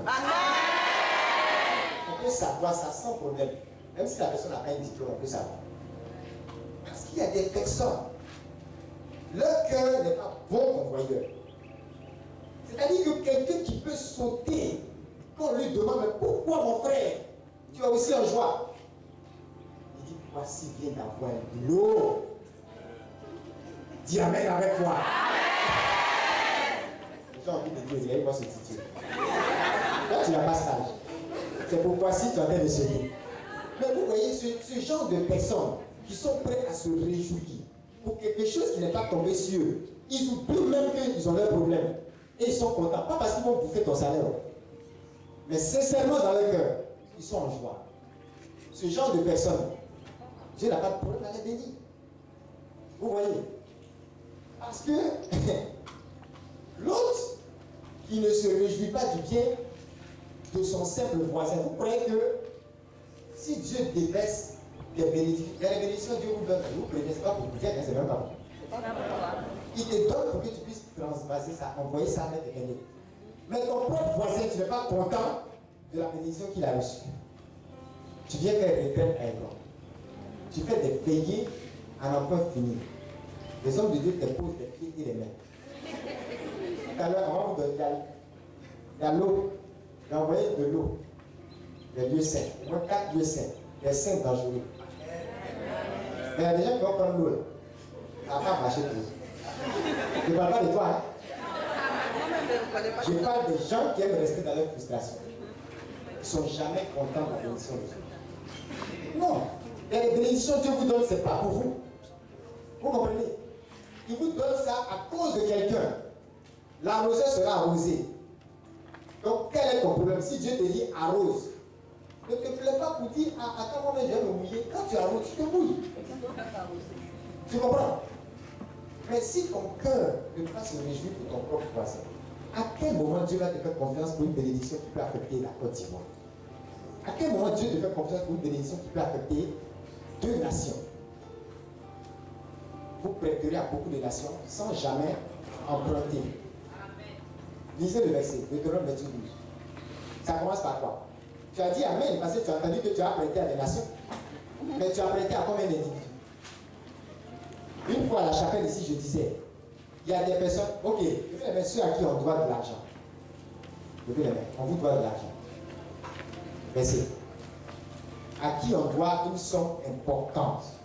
C'est vraiment important pour tes projets. C'est déterminant pour tes projets. Et tu as le sentiment que tes projets n'avancent pas parce que cette somme n'ont pas. Même là. Ok. 4 personnes à peu près. D'accord. Je peux bien. Tu es dedans? D'accord. Tu es dedans. Hein? Tu vendais des voitures. Tu veux vendre des voitures. Tu as le sentiment que cette somme, si ça vient, ça peut t'aider avec ce projet. Hein? Ok. C'est 1 million. C'est 1 million. D'accord. C'est 1 million. C'est que tu peux considérer que si la personne ne peut pas donner, tu peux considérer que c'est 1 million. Est-ce que tu as déjà donné des millions en don? C'est-à-dire faire don, pas prêt. Donner pour que les gens soient bénis. C'est-à-dire considère que, parce que la personne, il y a une intelligence de la situation, il ne peut pas te donner. Et peut-être même dans 10 ans, il ne va pas te donner. Au lieu de te frustrer et de garder une amertume dans ton cœur, tu vas te bloquer sur les 10 ans à venir. Tu te dis, j'ai fait don de plusieurs millions. Et quand tu as fait don de plusieurs millions, qui va te bénir? C'est Dieu. Tu comprends? C'est pas les gens qui sont mauvais. Esprit, il ne paye pas. Dieu va régler son cas. Mais toi, une fois que tu considères que tu as fait une sémence, tu t'attends à une récolte. Et l'erreur que vous faites, c'est que vous croyez que la récolte vient des hommes. C'est pas ça. C'est mon papa qui a aidé tout le monde. Oui, aujourd'hui, telle personne même, il est ministre de la famille, il ne fait rien pour nous. Il dit, il n'a rien à faire pour toi. Frustre-toi. Tu crois que ta bénédiction dépend de quelqu'un parce qu'il est ministre. Voilà ton problème. Frustre-toi. Ce que ton papa a fait, et puis le gars est devenu ministre, ça veut dire que la bénédiction est déjà sur toi. Elle est déjà sur ton papa, elle est déjà dans la famille. Pourquoi tu ne tapes pas dedans pour avancer, mais tu veux maintenant entrer dans faire des ministres? C'est-à-dire que c'est la bénédiction même qui est sur ton père qui a produit le ministre. Quand tu laisses la vraie bénédiction pour aller maintenant t'offusquer, le fait que tu t'offenses, ce n'est plus une bénédiction que tu cherches. Vous comprenez? Je vous en prie. Vous à qui on donne des sommes importantes. Si vous voyez que ça n'avance pas, enlevez de votre tête. C'est-à-dire, parfois, quand vous allez enlever ça de votre tête, et vous allez vous dire, j'ai semé. Je sais que ma bénédiction, ma récolte dépend de Dieu. Parfois même, au lieu d'être amer avec cette personne, priez pour elle. Il y a des gens qui sont mauvais, mais je vous dis, Dieu règle le cas, oui. Souvent, ce n'est pas Dieu qui règle, Satan même règle. Donc, vous ne savez pas que Satan, il sait Dieu aussi. Dans le musulman, il y a des moments où certains règlements de compte de Satan, quand tu regardes, on dirait que c'est Dieu. C'est-à-dire, il y a des gens, même Satan leur dit, tu es bête, quand tu es avec Dieu. Il te protégeait, tu viens te jeter sur moi, c'est pas fou. Je vais te montrer que Dieu est bon. Quand il finit de te taper 12 fois comme ça, il dit, Seigneur, au secours. Satan dit, voilà. Seigneur, tu as vu, non? Il y a des gens, il faut que Satan les fasse un peu. Ils vont comprendre. Tu comprends? Il y a des personnes, ce n'est pas exprès, mais elles n'arrivent pas Vous n'en rendez pas compte, il y a des personnes dans votre famille, il y a un embargo spirituel. Il y a des gens quelque part qui ont juré que vous ne pouvez pas dépasser un certain niveau. Quand quelqu'un entre en affaire avec vous, il veut dépasser ce niveau-là. Il y a un blocage sur la personne à cause de vous. Au lieu d'aller intercéder, vous êtes la main envers la personne. Mais quand vous allez intercéder pour cette personne, vous allez voir que puisque souvent même c'est vous la source, ça va se décanter sur la personne. Et la bénédiction va arriver à vous. Amen. Attends. Malade et puis il sait que tu lui dois des millions. Ah, mais soyez. Mon frère, il ne faut pas mourir. Je te soigne. Il faut guérir. Et je vais prier pour que tu sois en bonne santé, que tu travailles, tu vas me rembourser. En bref, quoi, tu vois. Mais ça vous dit, changez la façon de voir Dieu. Alléluia. Parce que tu ne perds rien à rester dans ton enfance. Si vous remarquez, je suis en train d'insister sur le cœur. Et je vous dis, ça ne paye pas ces affaires de courir de tout en groupe de tout. Le conseil que je vais vous donner. Le conseil que je vais vous donner. Soyez stable dans votre vie spirituelle et restez connecté. Si tu as un bon père spirituel, tu as un ministère sérieux, ça suffit. Tu n'as pas besoin de rajouter maraboutage, fétichisme et autres. Il y a plein de gens qui me disent. Vous n'avez pas vu des églises où des personnes, il y a une prostituée qui est partie dans une église pour être guérie. Parce que tous ses entrailles étaient bousillées. Et après la guérison, vous savez où elle prévoyait retourner? À l'hôtel où elle vit pour continuer sa prostitution. L'homme de Dieu dit, ouais, les gens ont fini avec ça. Il a attrapé, hein. Mais vous croyez que ce n'est pas à tout moment que l'homme de Dieu va recevoir une révélation. Toi-même, là, il faut être intelligent. C'est quoi ça? Il y a un autre qui est venu. Et lui dit, il a pris que l'homme de Dieu a l'onction. Il est venu pour la percer dans ses affaires. Après, vous savez, c'est quoi? Boutage. Dieu béni, Dieu pour lui, tout ça. Et puis, il va prospérer dans ses affaires. Il y a des gens qui disent toujours qu'il fait affaire. Il ne dit jamais affaire à ses points. Or, c'est l'homme de Dieu l'a repéré. C'est boutage. Vous voyez les choses comme ça? Parce qu'on ne va pas à l'essentiel. On ne se rend pas compte que on est en mission. Le Seigneur a un but pour nous. Je vous dis, restez connectés et soyez stables. Même quand les gens regardent, vous savez le nombre d'activités où on est ce nombre-là ou parfois plus, que combien de personnes restent connectées? Combien de personnes, si vous les voyez dans 5 ans, 10 ans, sont restés consistants avec la parole. Il y a des gens même qui sont dans des ministères, dans des groupes. Quand il y aura toute l'activité, ça ne le préoccupe même pas d'écouter le message qui a été donné. Ça ne le préoccupe pas. Pour l'année qui arrive comme ça, on a donné un thème. Il y a des gens qui vont être bénis dans l'année parce qu'ils vont marcher en fonction du thème. Amen. Et il y a d'autres qui vont faire comme s'il n'y a pas un thème. C'est l'heure le matin, il avance seulement. Quoi. Donc, la bénédiction qui est liée au thème, tu n'auras pas. Parce qu'il y a une consistance. Tu ne manges pas depuis 100 jours. Je ne sais même pas si tu as envie. Ou bien, qui veut faire l'expérience? Tu n'as pas envie. La qualité est trop dure. Mais qu'est-ce que tu fais de la parole? Tu veux faire des exploits, signes et merveilles. Tu fais quoi de la parole? Aujourd'hui, ça fait que quand je vois les chrétiens dans l'assemblée pour la première fois, il n'y a pas d'émotion, ça ne me dit rien même du tout. Parce que ce qui est important, c'est ce qui va se produire avec ce que tu auras reçu. Comment tu vas travailler avec ça dans ta vie de tous les jours? Tu sautes une semaine, c'est-à-dire tu manges aujourd'hui, puis tu dis bon, parce qu'il a mangé aujourd'hui. Mon prochain repas ne peut être que dans 2 semaines. Tu fais ça. Tu fais ça. C'est logique. À moins que tu jeûnes. Et même quand tu jeûnes, tu vas comme ça, tu raisonnes. Tu ne raisonnes pas pour dire, comme j'ai mangé aujourd'hui lundi, le prochain repas, ne peut être que dans deux. C'est pas comme ça que tu raisonnes. Mais pour l'esprit qui est aussi important, c'est qui est le plus important. Le corps est donné comme véhicule à l'esprit. Mais l'esprit qui est le boss, on ne prend pas soin de lui. On ne le nourrit pas. On finit une retraite, on a pris des amens, la mer, des amens partout. Et le amen ne devient pas un vide dans l'autre. Pourquoi? Pourquoi? Si à quelqu'un, les choses en fait que l'amen soit une réalité. C'est en cela que souvent, Dieu ne peut pas s'empêcher même de donner certaines choses à des païens.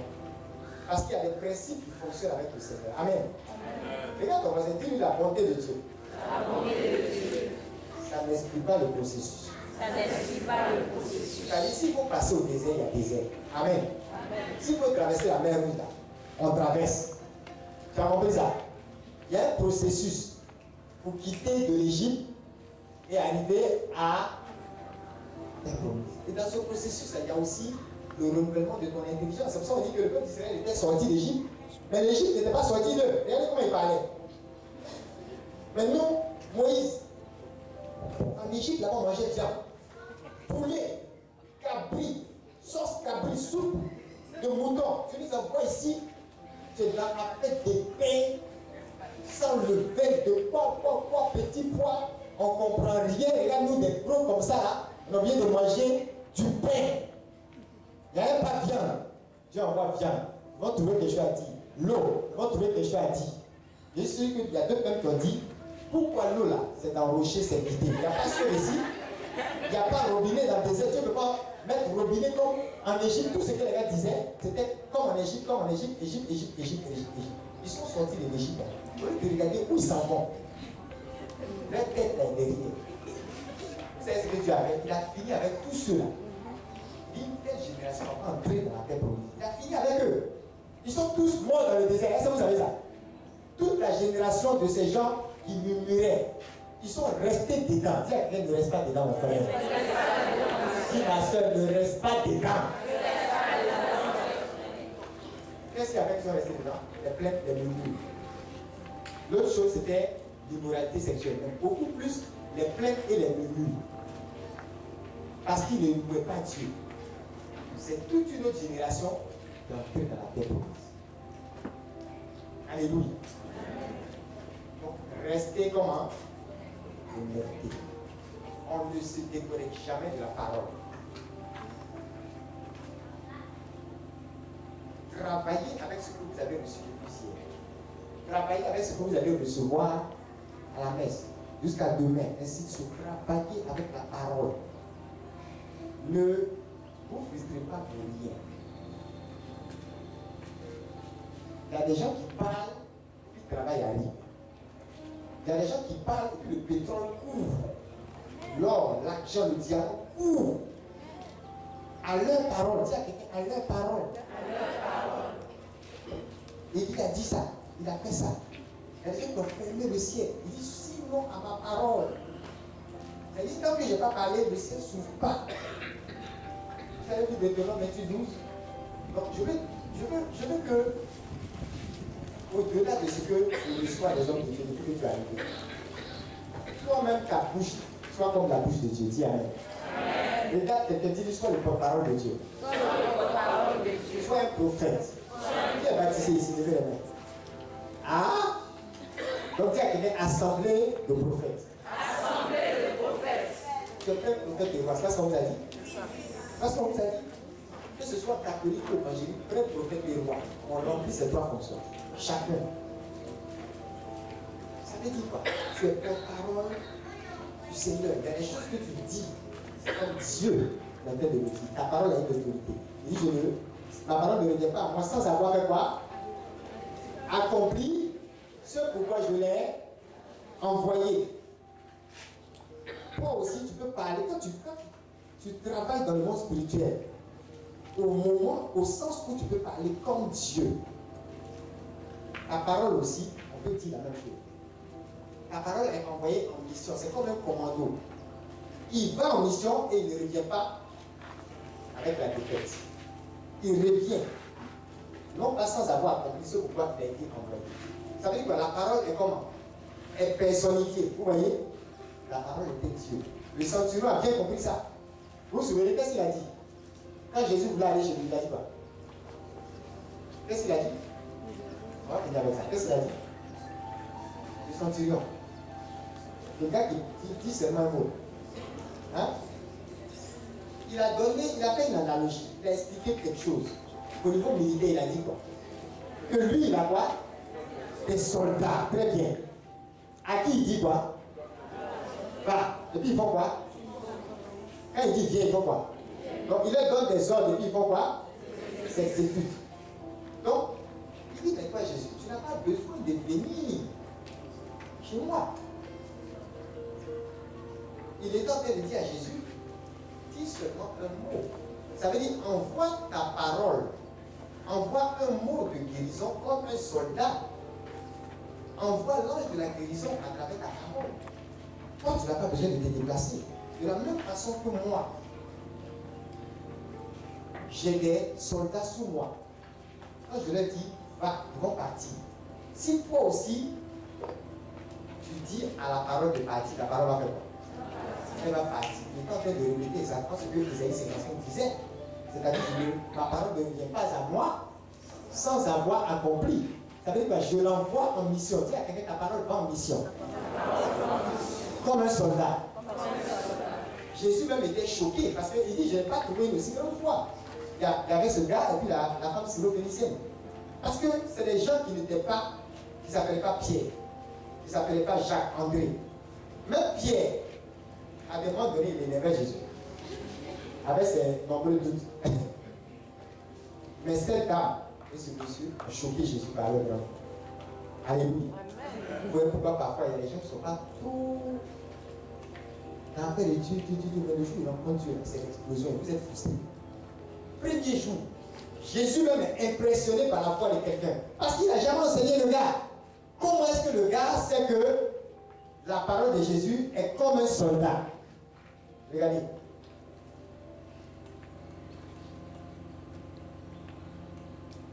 Hier, l'homme Dieu a prié pour vous. Il a prié pour certains. Hein?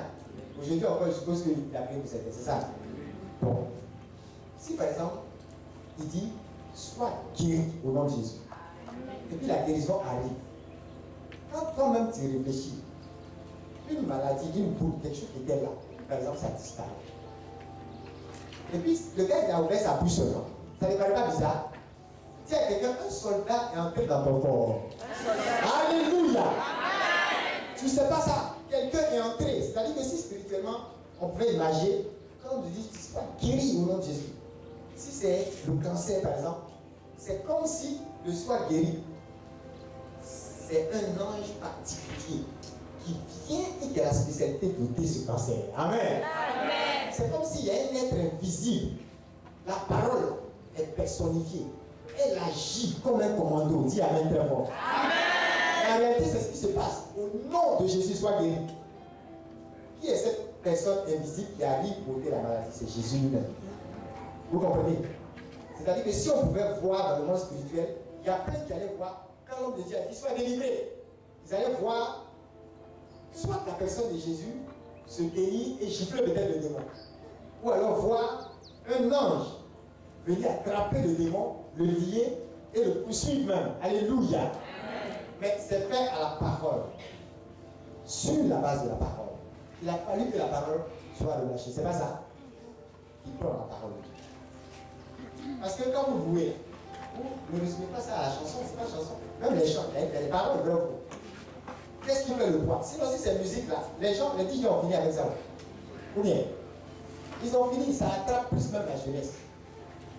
On ne sait même pas ce qu'ils disent dedans. Mais les gens, on laisse écouter seulement. Mais qu'est-ce qui fait la puissance de la guérison, de la libération, de la délivrance, du salut? Qu'est-ce qui transforme la vie des gens? C'est l'autorité de cette parole à travers ta louange. Et je donne toujours le cas de ce chant qu'ils ont pris en 2 Chroniques 20. Louer l'Éternel car sa miséricorde durera toujours. Je pensais toujours que Israël, quand ils allaient en guerre, ils allaient invoquer. Qui c'est que Saint-Michel était l'ange de la nation d'Israël? Qui c'est ça? C'est vrai, il est le chef des anges. Ça, tout le monde sait. Mais en même temps, Saint-Michel, il est comme le saint protecteur, il est comme le protecteur, le défenseur de la nation d'Israël. Les nations ont les anges. Amen. Amen. La Côte d'Ivoire est un ange. Vous savez ça? C'est un ange de la nation. Pour Israël, c'est Saint-Michel même en personne. Dis Amen fort. Amen. Donc il est chef des anges, mais en même temps, c'est lui qui a été établi par Dieu pour défendre le peuple d'Israël. Ça veut dire que si les gens veulent se lever, et puis dire aujourd'hui, on va éradiquer Israël de la planète Terre, à qui ils auront affaire? En personne. Vous comprenez? Mais regardez, à chaque fois que les ennemis d'Israël devaient être battus dans la vie, on dit ils chantent. On met des chants devant. Et puis il y a embuscade dans le camp de l'ennemi. Et les gars commencent à se déchirer entre eux. Pourtant, ils n'ont pas appelé Saint-Michel, ils savent. Ils n'ont pas appelé. Mais il s'est invité dans le paradis. Amen. Amen. Pourquoi d'après vous?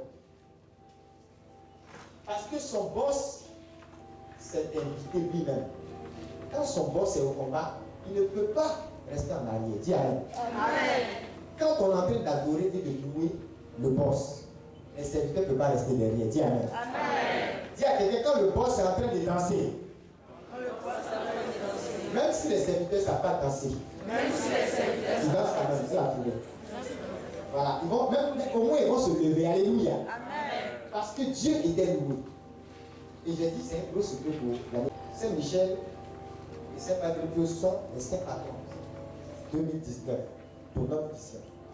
Ça veut dire quoi? Il y a pas là. Il y a combat. Année de grands combats, mais en même temps, année de grande délivrance. C'est quand il y a les grands combats, il y a les grandes délivrances. Si tu veux les grandes délivrances, il faut chercher les grands malades. Amen. Amen. Voilà. Et vous devez réaliser que pour que vous ayez de grandes victoires, il faudra que vous puissiez mettre en avant.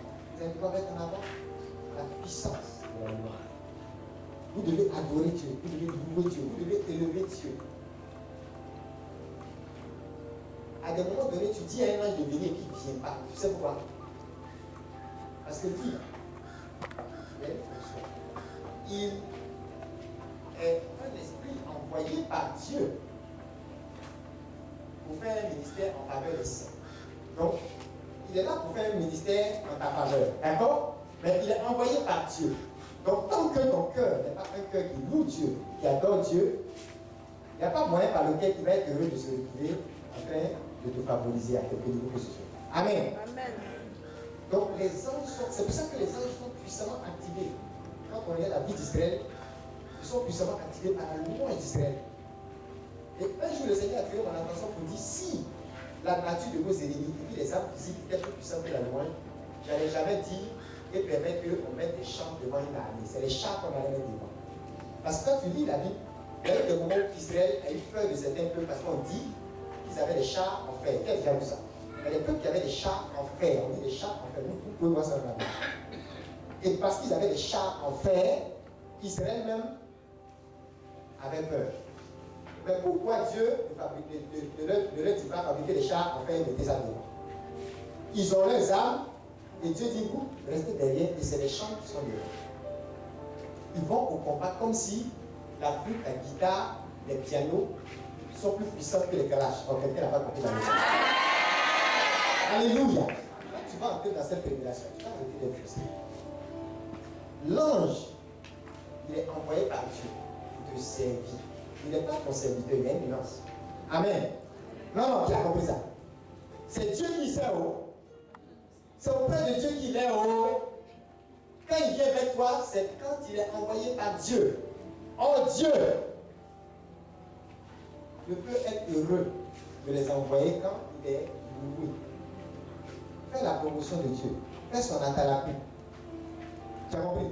On dit quand Dieu se lève, ses ennemis se dispersent. Alléluia. Et très souvent, un des signes qui est utilisé dans les psaumes pour manifester que Dieu descend, c'est le tremblement de terre. C'est-à-dire que dans le cas de Paul et Silas, la manifestation était plus vigoureuse, plus puissante. Regardez Pierre, c'est lui qui est sorti de prison. Alors que dans le cas de Paul et Silas, non seulement les chaînes de Paul et Silas sont tombées, mais qu'est-ce qui s'est passé encore? Les chaînes de tous les prisonniers sont aussi tombées, alors qu'ils n'ont pas chanté. Je vois un même dans la prison qui a dit, avec la voix de crapaud, tais-toi! On est en prison ici, si ton Dieu était fort, tu ne serais pas ici. C'est ça, non? Parfois, vous vivez votre galère, et dans la galère, vous êtes en train de parler de Dieu avec un ami galéré ou galéreux, heureux en galère. Et il dit, mon frère, on est ensemble ici, hein? Laisse cette affaire. Si ce que tu disais était vrai, on ne serait pas assis ici là ensemble. Il y a des gens qui disent des choses comme ça. Je vois un des prisonniers qui a dû insulter Paul. Mais pourtant, lorsque il y a eu le tremblement, ce n'est pas seulement les chaînes de Paul et de Silas qui sont tombées, mais toutes les chaînes, dis Amen, très fort. Et en plus, toutes les portes de toutes les prisons se sont ouvertes. Parce qu'il y a eu tremblement de terre. Ça secouait jusqu'au fondement de la prison, dis Amen. Le signe que c'est Dieu lui-même qui est descendu. C'est pourquoi, écoutez, quand les serviteurs de Dieu vous disent, si tu as essayé la prière, c'est-à-dire que si tu as essayé la prière jusqu'à... On n'a pas marché. Et c'est la louange. Normalement, les policiers dans le cœur, qui est en chorale? Qui est en chorale? Qui est dans le cœur? Vous là, c'est vous qui devez vous imposer. Vous-même, il y en a même qui dit chanter, c'est prier 2 fois. Il a vu, il a salué. Quand le monsieur l'a salué, le monsieur était un gros gain. Mais quand le monsieur l'a salué, il allait demander aux gens, c'est qui ce gars? Parce que j'avais une maladie. Et les symptômes, ça ne me lâche pas. Voilà. Mais dès que j'ai salué ce monsieur, tous les symptômes ont automatiquement disparu. C'est qui ce gars? Il y a des gens, on les regarde quand ils sont dans le bus, ou dans la voiture, ou à l'aéroport, parce qu'il y a quelque chose sur eux qui n'est pas normal. Ils ne sont pas en train de dire recevez. Mais leur passage laisse quelque chose. Il a salué le monsieur. Et comme il y avait certaines personnes du protocole de l'homme de Dieu qui étaient dans le coin, aussi ils ont commencé à prendre le bain. Et mais tu ne le connais pas? Ah, mais c'est un homme de Dieu, hein? Un homme de Dieu même. Il n'a même pas, lui, il continue de faire ses achats. Regarde, il n'est même pas en prière. Tu vois, il n'est pas à genoux. Il n'est pas à genoux. Dans une librairie, ça va arriver à des gens au monde. Parfois même, il dit à ses amis que mon papa va payer partout pour moi. Il est en train même de louer son papa. Oh, le papa même, c'est chaud. Le papa même allumette, porte allumette. Il peut. Donc allumette, il y a des gens qui comptent, je vous dis. Aïe.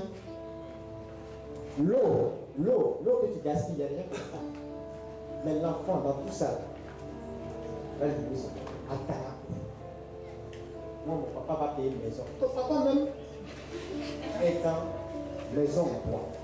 Mais il dit à Noël, ton papa va payer une maison. On ne sait pas de quelle maison il parle. Mais il ne réfléchit pas beaucoup. Dis à quelqu'un, sois un enfant. Normalement, à la retraite de la louange, on ne doit pas faire beaucoup de prières compliquées. On doit louer et puis les gens sont guéris. On doit même dire aux gens,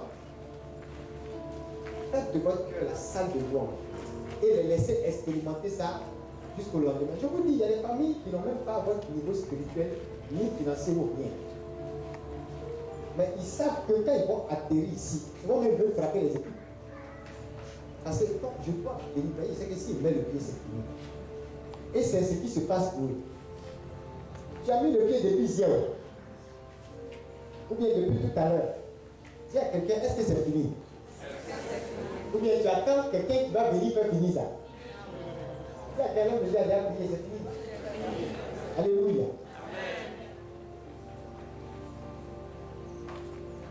Alors on va dire merci au Seigneur.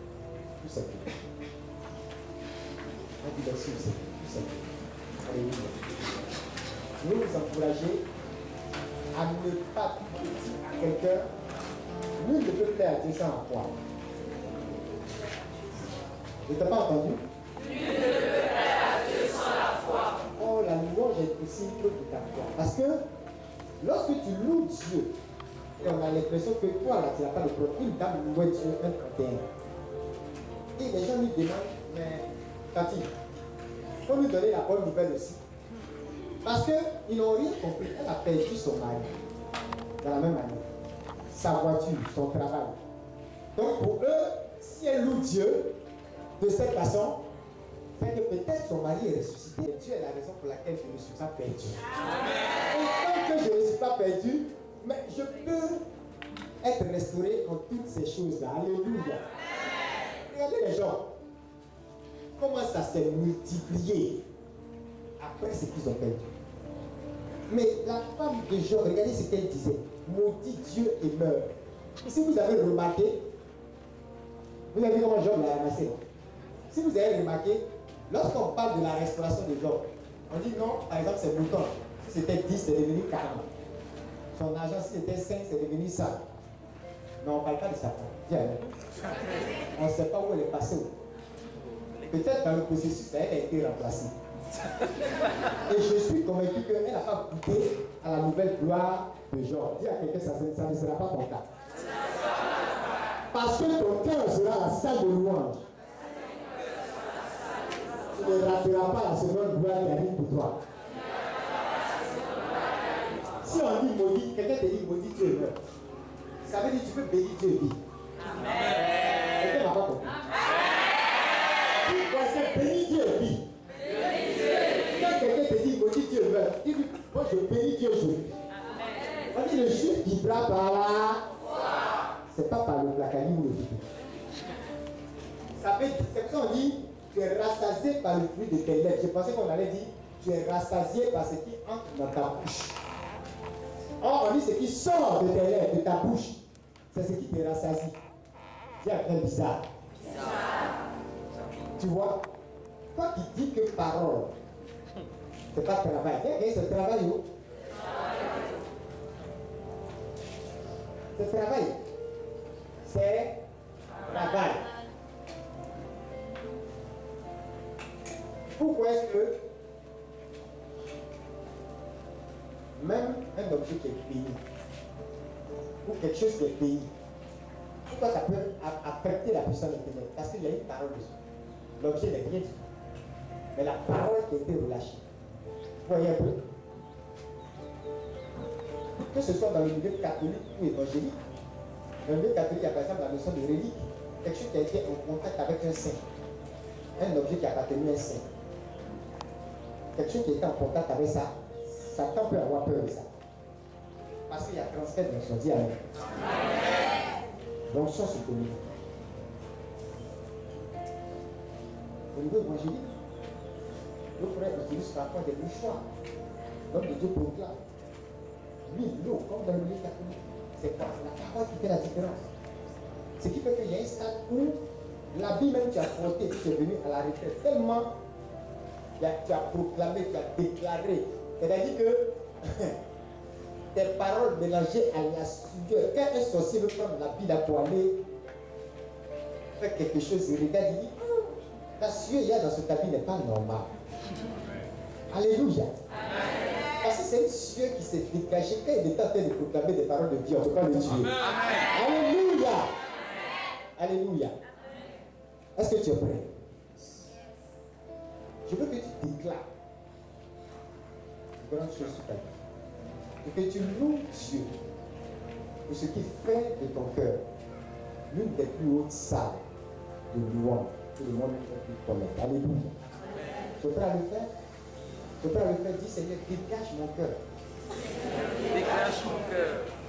Il faut que tu dises au Seigneur de t'aider, donner, à laisser tout ce qui peut empêcher. Vous imaginez quelqu'un qui, par exemple, est en train de chanter à côté d'une autre personne. Et puis, la personne même à côté de qui tu es, dans ton cœur, par exemple, tu as du ressentiment. Vous savez pourquoi la bénédiction de certains marche plus que d'autres? Parce que, on dit le cœur, c'est la source de la vie. C'est-à-dire que pour que la parole que je vais déclarer sur Christelle puisse avoir un certain effet, ça provient forcément de mon cœur. Maintenant, si la parole sort de mon cœur, or dans mon cœur, il y a des amertumes, de la jalousie, de la colère. Cette parole est mélangée à comme du poison. Ça ne peut pas produire un bon effet. Vous suivez? C'est ce qui fait que quelqu'un même peut chanter bien. Mais ce qui sort n'a pas l'effet pour produire la différence dans la vie des gens. Je dis toujours, vous communiquez ce que vous êtes, pas ce que vous dites simplement. Dis Amen. Si je suis voleur, puis je vous dis, la parole de Dieu dit ne pas voler, ne volez pas, c'est pas bon. Si vous voulez, vous irez en enfer. C'est bizarre, hein? Mais je peux finir de parler, puis vous commencez à voler vous tous.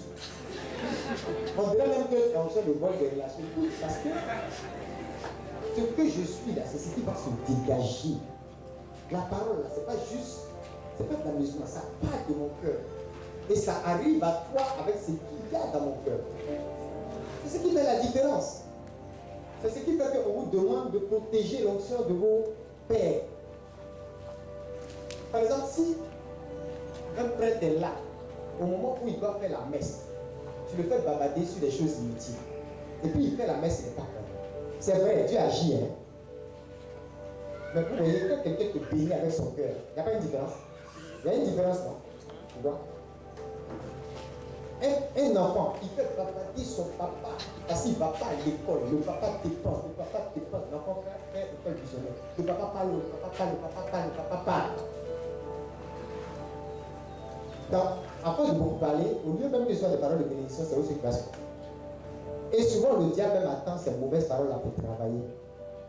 C'est pour ça aussi qu'il faut, même les parents, garder aussi l'état de ton cœur. Ne réagissez pas en fonction de ce que les gens vous disent, de ce que les gens font. Qui va aller loin dans la vie? Tout à l'heure, vous avez vu, j'ai donné le cadre de on te doit. Tu as le choix. Tu peux prier pour la personne. Tu peux même aider la personne. Tu peux aussi avoir de l'amertume. L'attitude que tu vas avoir, ça va affecter ta prospérité d'une façon ou d'une autre. Alléluia. Choisis ton camp. Choisis ton. Si vous comprenez ça, un sataniste a dit, il a vu dans les églises, les gens prendre de l'eau et beaucoup d'autres matériels point. Il dit pour certains ça marchait, pour d'autres ça ne marchait pas parce qu'il y a un l'élément, il dit c'est comme le feu. Ce qui allume l'élément spirituel, c'est la foi des gens. Or, d'autres prennent ça comme ça, pas de foi. Mais très souvent, la foi, elle ne fonctionne pas sans l'amour. Tu comprends ça? La vraie foi, la puissante foi, ça ne fonctionne pas sans l'amour. Donc, quand dans ton cœur, il y a des petits problèmes, le cœur est chargé et autres. Il y a un niveau de foi dans lequel tu ne perds pas. Faites attention à ça. Si vous voulez aller loin, ayez un cœur qui agit. S'abandonne totalement dans la loi. Transformez votre cœur en une salle de loi. La personne qui vous fait du mal, vous réagissez en fonction de ça, vous mettez à son niveau. Vous parlez à la personne. Et vous répondez à vous mettez à son niveau si vous répondez comme elle répond.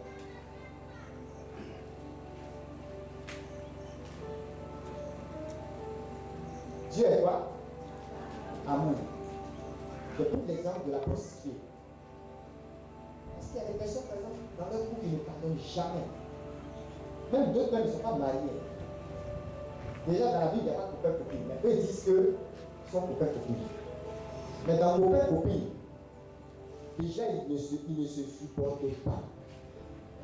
Ils ne se tolèrent pas. Ils ne peuvent pas pardonner. Ils ne savent pas gérer des erreurs. Ils savent juste exposer les erreurs.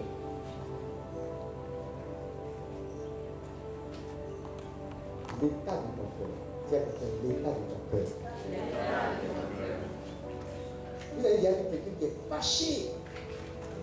Et sa louange la réussite. Même si on prend le louange pour te chanter, est-ce que ça marche? Quand tu es en colère, même tu ne te retrouves pas. Les Juifs disent que la colère, c'est quelque chose qui déchire l'âme. Les émotions de quelqu'un ne sont pas en place. Vous avez remarqué ça? Quand quelqu'un, les gens, quand ils sont en colère, ils tremblent sur eux. Ça veut dire qu'il a besoin d'au moins 1 heure pour se retrouver, pour pouvoir travailler normalement. Très faux. La colère déchire l'âme. Parce que la colère, ça agit au niveau de l'émotion. L'émotion, c'est au niveau de l'âme.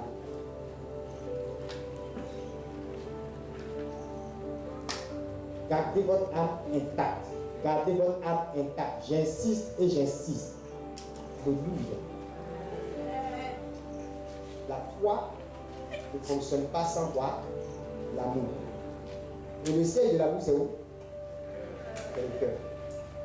Depuis hier, qui a pardonné à des gens qui avaient du mal à pardonner? Qui a encore du mal à pardonner? Qui a encore du mal à pardonner? Avancez. Avancez. Parce que vous allez rendre le travail de l'homme de Dieu plein. Vous comprenez, non? Et tout ce qu'il a fait hier et aujourd'hui, et tout ce qui va se faire dans le temps qui suit. Si votre cœur